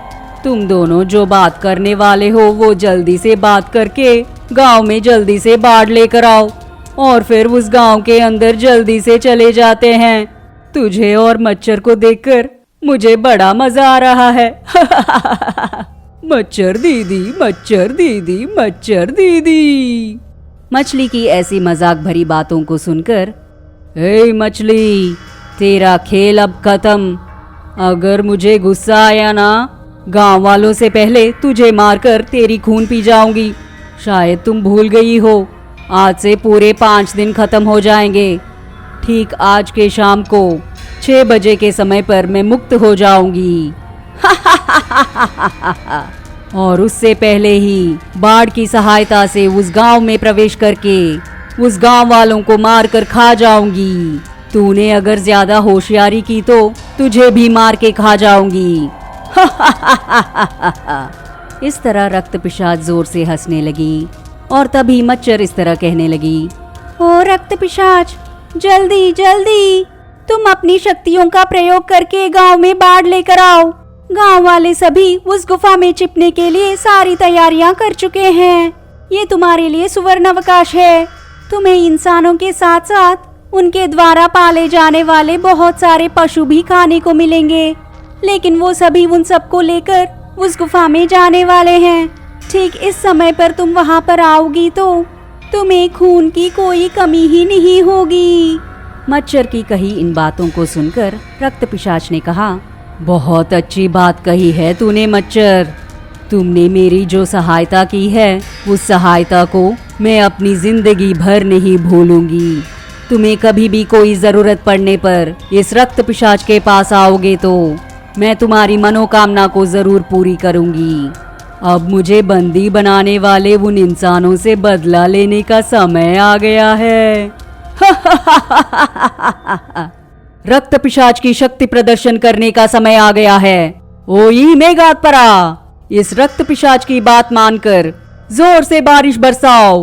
ओम क्रीम मेघवर्षिणी, ओम क्रीम पिशाच रूपनी, ओम क्रीम कालकंकणी। इस तरह वो मंत्र पढ़ने लगी। ये सब देखकर मछली इस तरह कहने लगी, क्या हुआ, क्यों इतनी जोर जोर से मंत्रों को पढ़ रही हो? तूने कहा कि जोर से बारिश बरसाओगी, क्या हुआ? एक बूंद भी नहीं गिरा। इस तरह मछली मजाक कर रही थी और ठीक उसी समय एकदम से अचानक बहुत जोर की बारिश होने लगी। ये देखकर रक्त पिशाच ने इस तरह कहा, ओए मछली, देख लिया ना इस रक्त पिशाच की शक्ति को। मैंने अपनी पिशाच शक्तियों का प्रयोग करके इतनी जोर की बारिश को बरसाया है। अब जोर से बारिश बरस रही है। अब से कुछ ही देर में पूरे गांव में बाढ़ आ जाएगा और वो गांव डूब जाएगा और फिर इस नदी की पानी का स्तर भी ऊपर आ जाएगा। इस तरह ये नदी का पानी उस गांव के पानी से मिल जाएगा। ऐसे समय पर तुम्हें गांव में प्रवेश करना होगा, समझे? इस तरह रक्त पिशाच ने मछली से कहा। ये सुनकर वो मछली इस तरह कहने लगी, मैंने तुझे कम मांगा है, तेरे पास में सच में ही शक्तियां हैं। बहुत अच्छे, ठीक है, तेरे साथ साथ मुझे भी शाप विमोचन मिल जाएगा। चलो चलते हैं। इस तरह वो बातें कर रहे थे और तभी गांव में पानी का स्तर धीरे धीरे बढ़ने लगा। ये देखकर तांत्रिक जी इस तरह कहने लगे, देखा ना, मैंने जैसे कहा था ठीक वैसे ही उस रक्त पिशाच ने गांव में बाढ़ लेकर आ गई है। अब ये पूरा गांव पानी में डूब जाएगा। हमें एक छोटी सी नाव की सहायता से उस गुफा की तरफ जाना होगा। इस तरह वो तीनों बातें करने लगे। पिछली भाग में वो रक्त पिशाच अपनी माया शक्तियों से गांव के अंदर जोर का बारिश बरसवाया और उस बारिश से पूरा गांव में पानी से भर गया। उसी गांव में रहकर तांत्रिक जी, उनके शिष्य और मुखिया जी तीनों मिलकर एक नाव की सहायता से उस पहाड़ी गुफा में जाने का निश्चय किया। और दूसरी तरफ मछली रक्त पिशाच से इस तरह कहने लगी, रक्त पिशाच, तुझे तो मानना पड़ेगा, तुम में सच में शक्तियां हैं। ठीक है, हम जल्दी से उस गांव में प्रवेश करते हैं। चलो चलो। मछली की कही इन बातों को सुनकर रक्त पिशाच ने कहा, अब तुम्हें मेरी शक्तियों के बारे में पता चल गया ना? चलो चलो, हम चलते हैं। ये मच्छर हमें रास्ता दिखाती रहेगी। रक्त पिशाच के ऐसे कहते ही मच्छर ने इस तरह कहा, रक्त पिशाच, जल्दी जल्दी चलो, ज्यादा समय नहीं है। तुमने जैसे कहा वैसे ही पूरा गांव पानी में डूब चुका है। गांव वाले सभी उस गुफा में चले गए होंगे। वहाँ कहीं पर भी कोई भी इंसान नहीं दिखा। चलो चलो, मेरा पीछा करते हुए आओ, वहाँ तुम्हें बहुत सारे इंसानों का खून मिलेगा। मच्छर की इन बातों को सुनकर मछली ने इस तरह कहा, सुनो मच्छर दीदी, मच्छर दीदी, तुम हमें रास्ता दिखाओगी? ठीक है, चलो चलो, निकलते हैं। ऐसा कहकर वो तीनों जल की मार्ग से गांव के अंदर आने लगे। लेकिन मच्छर पानी के ऊपर उड़ते हुए, आओ आओ, जल्दी आओ। ओ रक्त पिशाच, जल्दी उस मछली से मेरे पीछे आने को कहो। ये सुनकर मछली इस तरह कहने लगी, ओ मच्छर दीदी, तुम तो हवा में रई करके उड़ जाती हो और मैं मछली हूँ और मेरे गर्भ में एक शक्तिशाली पिशाच भी है, इसलिए मुझे आने के लिए बहुत समय लगेगा। मच्छर दीदी, तुम धीरे से जाओ। इस तरह उस मछली ने मच्छर से कहा। ये सब सुनकर रक्त पिशाच ने कहा, मछली, जल्दी जल्दी, शाम के 6 बजते ही मुझे विमुक्ति मिल जाएगी और तुम्हारे पेट से मैं बाहर आ जाऊंगी। और उससे पहले ही हमें उस पहाड़ के गुफा में जाकर वहां पर छुपे उन गांव वालों के सामने मैं प्रत्यक्ष हो जाऊंगी।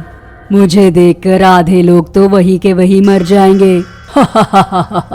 उसके बाद मैं बाकी सबको भी मार दूंगी। इस तरह उस पिशाच ने जोर से कहा।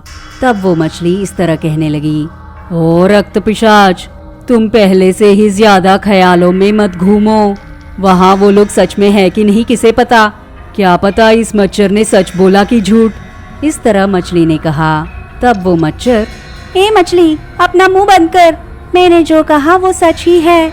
तुम रक्त पिशाच के दिल में बेकार की शकों को पैदा मत करो। वो एक शक्तिशाली रक्त पिशाच है। उसकी दिमाग एक बार सटक गई तो हम दोनों को यही के ही मार डालेगी। इस तरह उस मच्छर ने कहा। और दूसरी तरफ तांत्रिक जी, उनके शिष्य और गांव के मुखिया जी एक छोटे से नाव में जा रहे थे। उस मछली की आगमन को तांत्रिक जी ने पहचान लिया। वो मछली जिसके गर्भ में रक्त पिशाच है, वो उस तरफ जा रही है। थोड़ी देर हम यहीं पर रहकर उनके गुफा में जाने के अगले ही पल मैं अपनी मंत्र शक्तियों से उस पहाड़ के चारों तरफ एक रक्षा वलय को बना देता हूँ। इससे वो रक्त पिशाच बाहर नहीं आ पाएगी। संभल के रहिएगा। उस समय में वहाँ चाहे कुछ भी हो जाए, तुम लोग वही के वही रहना। अगर तुम लोग वहाँ से जरा भी हिले तो हम सभी सीधा उस रक्त पिशाच के मुंह में चले जाएंगे। जब वो वहाँ पर निर्बंध हो जाती है, तब वो रक्त पिशाच अपनी शक्तियों से बहुत सारी विकृत चेष्टाएं करेगी। हमें उसकी बुनी जाल में फंसना नहीं चाहिए। हमें ध्यान रखना होगा कि वो सब एक वहम है। तुम लोगों पर बड़ी बड़ी सांपें आएंगी, अग्नि पर्वत पटेंगी। ये सब देखकर आप सब बिना डरे मुझ पर पूरी तरह से विश्वास करके जहाँ खड़े हो वहीं पर खड़े रहना। इसमें जरा भी चूक नहीं होना चाहिए। इस तरह तांत्रिक जी ने उन दोनों से कहा। तब मुखिया जी ने कहा, जरूर तांत्रिक जी, आपको इतना कहने की जरूरत भी नहीं है। हम आपकी बात मानेंगे। उस रक्त पिशाच का अंत होना ही हमें चाहिए। इस तरह वो तीनों बात कर रहे थे। वो मछली और मच्छर ठीक कुछ ही समय में उस पहाड़ के गुफा के पास आ पहुंच गए। उस गुफा को देखकर मछली इस तरह कहने लगी, ओ रक्त पिशाच, लगता है मच्छर दीदी सही पहाड़ के पास लेकर आई है। वो देखो सामने वो पहाड़, लगता है उसमें ही तुम्हें बहुत सारा खाना मिलेगा रक्त पिशाच। ये सुनकर मच्छर ने कहा, ओए मछली, तुम बकवास बंद करके जल्दी आओ।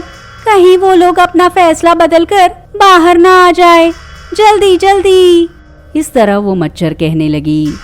और तभी रक्त पिशाच ने कहा, इतने दिनों बाद मेरा सपना पूरा होने वाला है। इन सब गांव वालों को एक साथ मारकर खा जाऊंगी। आज मुझे विमुक्ति मिलेगी। इस तरह वो जोर से हंसने लगी। तभी मछली और मच्छर सीधा उस गुफा के अंदर पहुंच गए। और अगले ही पल तांत्रिक जी, उनके शिष्य और मुखिया जी भी बहुत तेजी से उस पहाड़ के पास आकर तांत्रिक जी नाव से उतरकर उस पहाड़ के चारों तरफ कुछ मंत्र पढ़ते हुए एक रक्षा वलय बना दिया। उस पहाड़ के चारों तरफ कांति से भरी एक वलय बन गया और तांत्रिक जी फिर से जोर जोर से मंत्र पढ़ने लगे। ओम क्रीम कम फट, ओम क्रीम रक्त पिशाचि बंधीकरणम, ओम क्रीम अष्ट दिग्बंधनम, ओम क्रीम पिशाचि वैकल्यनम, ओम क्रीम अष्ट दिग्बंधनम। इस तरह वो मंत्र पढ़ने लगे। और तभी वो मछली उस सुरंग के अंदर जाने लगी। उसके ऐसे अंदर आते ही एकदम से सारा पानी भाप बन गया।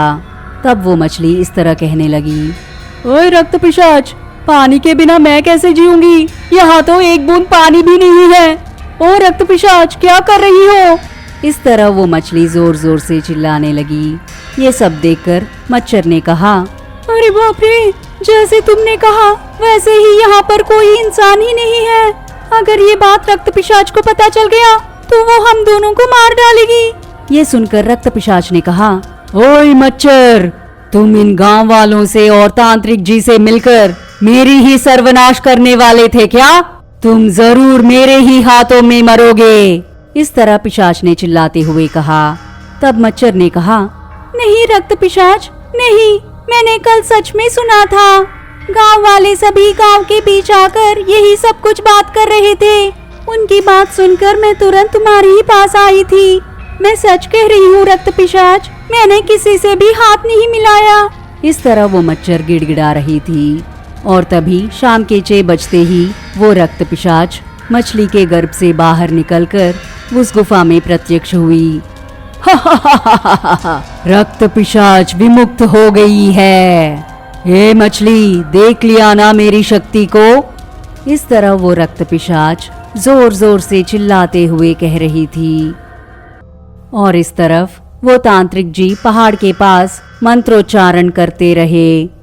और उन मंत्रों की शक्ति से उस गुफा के अंदर रक्त पिशाच की तरफ भयानक सी किरणें आने लगी। इन शक्तिशाली किरणों के उस पर गिरते ही उस रक्त पिशाच को बहुत डर लगने लगा। रोक दो, रोक दो!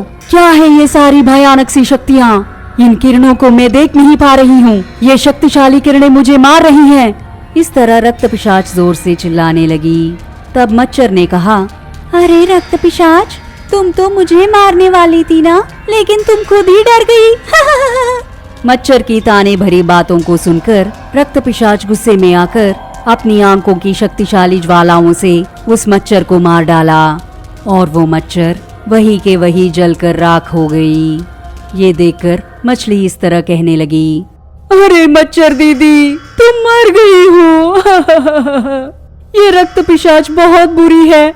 इस रक्त पिशाच की सहायता करने के लिए हमें ये सजा मिलनी ही चाहिए। और तभी वो रक्त पिशाच उस मछली को भी अपनी माया शक्तियों से वही के वही जलाकर राख कर दिया। तांत्रिक जी के द्वारा पढ़े जाने वाले मंत्रों की वजह से उस रक्त पिशाच को बहुत दर्द हो रहा था और साथ ही उसकी शक्तियां भी छीनी जा रही थी। और फिर वो गुफा के अंदर से जोर से चिल्लाने लगी, रोक दो, रोक दो उन मंत्रों को! मैं अगर बाहर निकली तो मैं जरूर तुम्हें मार डालूंगी और इस गांव को भी शमशान कर दूंगी। रोक दो उन मंत्रों को! रक्त पिशाच की इन बातों को सुनकर तांत्रिक जी ने कहा, ओ रक्त पिशाच, तुम्हारा इस शक्तिशाली वलय से बाहर निकलना असंभव है। इस बार मैं तुम्हें पूरी तरह से सर्वनाश करने का निश्चय करके ही आया हूँ। अब तुम्हारी सारी शक्तियाँ छीन चुकी हैं, तुम अब शक्तिहीन हो गई हो। मैं तुम्हें इसी गुफा में बंदी बनाकर जलाकर राख कर दूंगा। ऐसा कहकर वो फिर से मंत्र पढ़ने लगे और कुछ ही देर में एक और तेज रोशनी भरी किरण उस गुफा के अंदर गई और उस किरण के रक्त पिशाच पर पड़ते ही वो रक्त पिशाच वही के वही जलकर राख हो गई। कुछ देर तक वहां कोई भी चीखें नहीं सुनाई दी और तभी तांत्रिक जी से मुखिया जी इस तरह कहने लगे, तांत्रिक जी, चीखें बंद हो गई हैं। लगता है वो पिशाच सर्वनाश हो गई है। आपकी इस सहायता के लिए हम सभी एहसानमंद होंगे। बहुत बहुत धन्यवाद। इस तरह मुखिया जी ने तांत्रिक जी से कहा। ये सुनकर तांत्रिक जी मुखिया जी से इस तरह कहने लगे,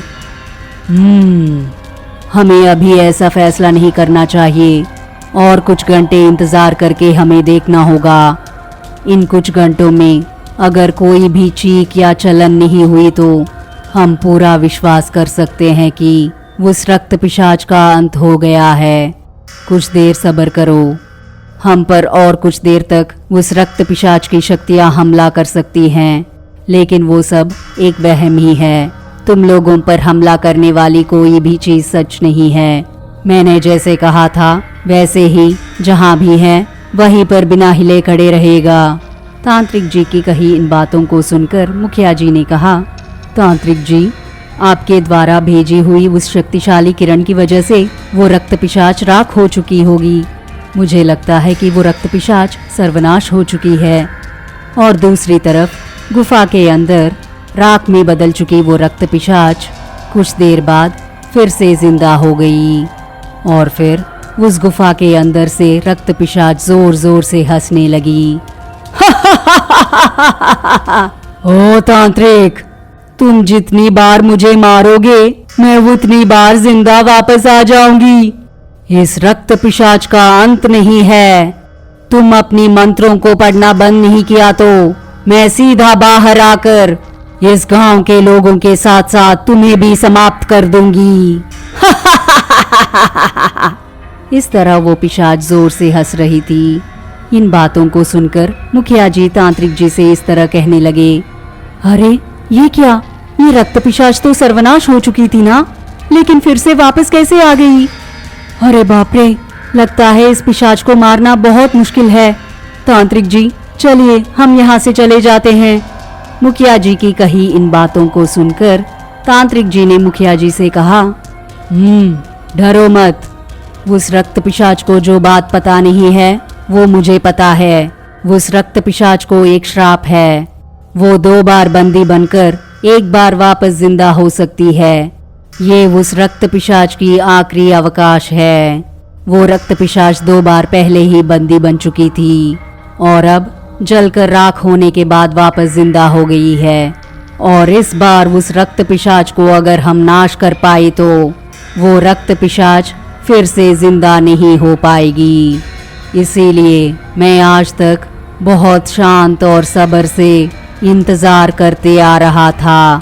इस रक्त पिशाच के इतने सारे शैतानी काम करने के बावजूद भी मैं शांत रहकर उसे सर्वनाश करने के लिए मैंने कठिन तपस्या की है और आज उस रक्त पिशाच को मारने का एक अच्छा मौका मुझे मिला है। और फिर वो तांत्रिक जी बहुत खुश होकर कोई मंत्र पढ़ने लगे।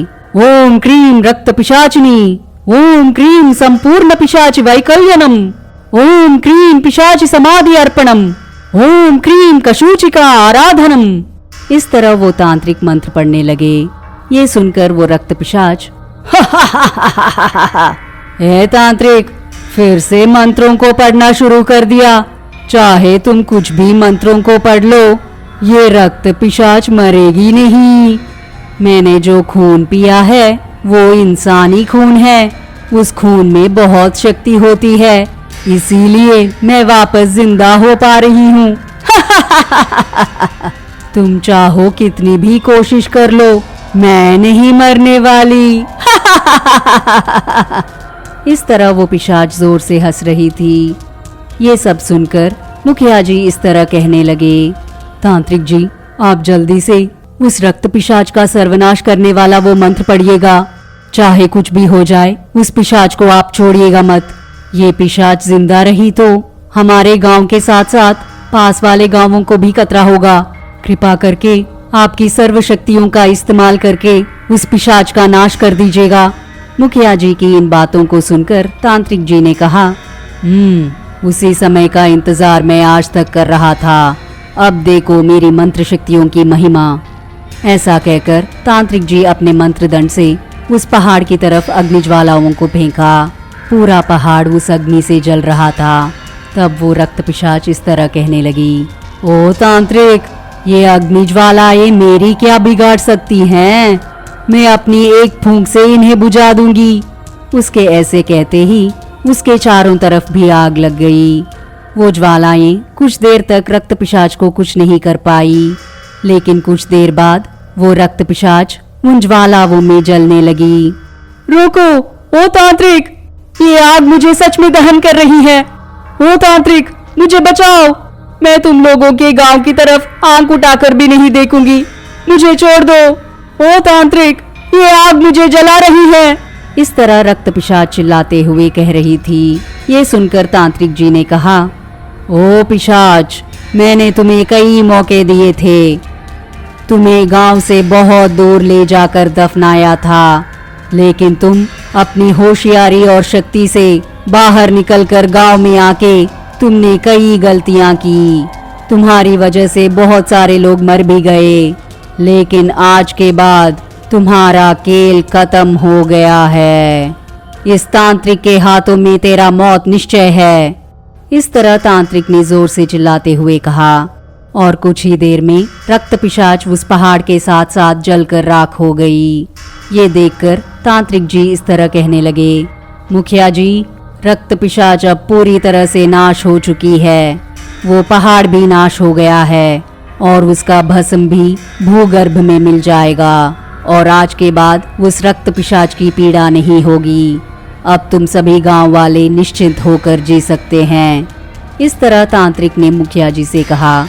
ये सुनकर मुखिया जी बहुत खुश हुए। तांत्रिक जी, आपकी वजह से ही इस रक्त पिशाच से हमें मुक्ति मिली है। आज के बाद अगर आपको कोई भी जरूरत पड़ी तो हम तुरंत आपकी मदद करने के लिए खड़े हो जाएंगे। आप कृपा करके हमारे गांव में ही रहिएगा। हमारे गांव को आप सभी दुष्ट शक्तियों से बचा सकते हैं और वही हमारे लिए बहुत बड़ी सहायता होगी तांत्रिक जी। मुखिया जी की कही इन बातों को सुनकर तांत्रिक जी ने इस तरह कहा, आज के बाद तुम्हारे गांव में कोई भी समस्या नहीं आएगी। ये रक्त पिशाच पूरी तरह से नाश हो चुकी है। आज के बाद कोई भी भूत या प्रेत तुम लोगों के गांव में प्रवेश करना हो तो उन्हें पहले मुझसे सामना करना होगा। मेरे रहते हुए तुम्हारे गांव को कोई आपदा नहीं आएगी। और फिर अपनी मंत्र शक्तियों से उस गुफा में रह रहे गांव वालों को तांत्रिक जी ने वापस गांव में लेकर आए। और गांव वालों ने मुखिया जी से पूछा, मुखिया जी, वो रक्त पिशाच सर्वनाश हो चुकी है क्या? जवाब में मुखिया जी ने कहा, रक्त पिशाच अब सर्वनाश हो चुकी है और वो जलकर राख भी हो गई है। ये सब कुछ इस तांत्रिक जी की वजह से ही हुआ है। इन्होंने हमारे गांव को बचाया है, हमें इनकी ऋणी होना चाहिए। मुखिया जी की इन बातों को सुनकर तांत्रिक जी ने कहा, आज के बाद तुम्हारे गांव में कोई समस्या नहीं आएगी और अब आप लोग मंदिर का निर्माण कर सकते हैं। इसके लिए आप पास वाले जंगल में जाकर आपके पसंदीदा पेड़ को लाकर अपने गांव में मंदिर बना सकते हैं। तुम लोगों की रक्षा के लिए मैं हूँ। तांत्रिक जी की कही इन बातों को सुनकर गांव वाले सभी खुश हुए और उस दिन से गांव वाले सभी बहुत खुशी से जीने लगे।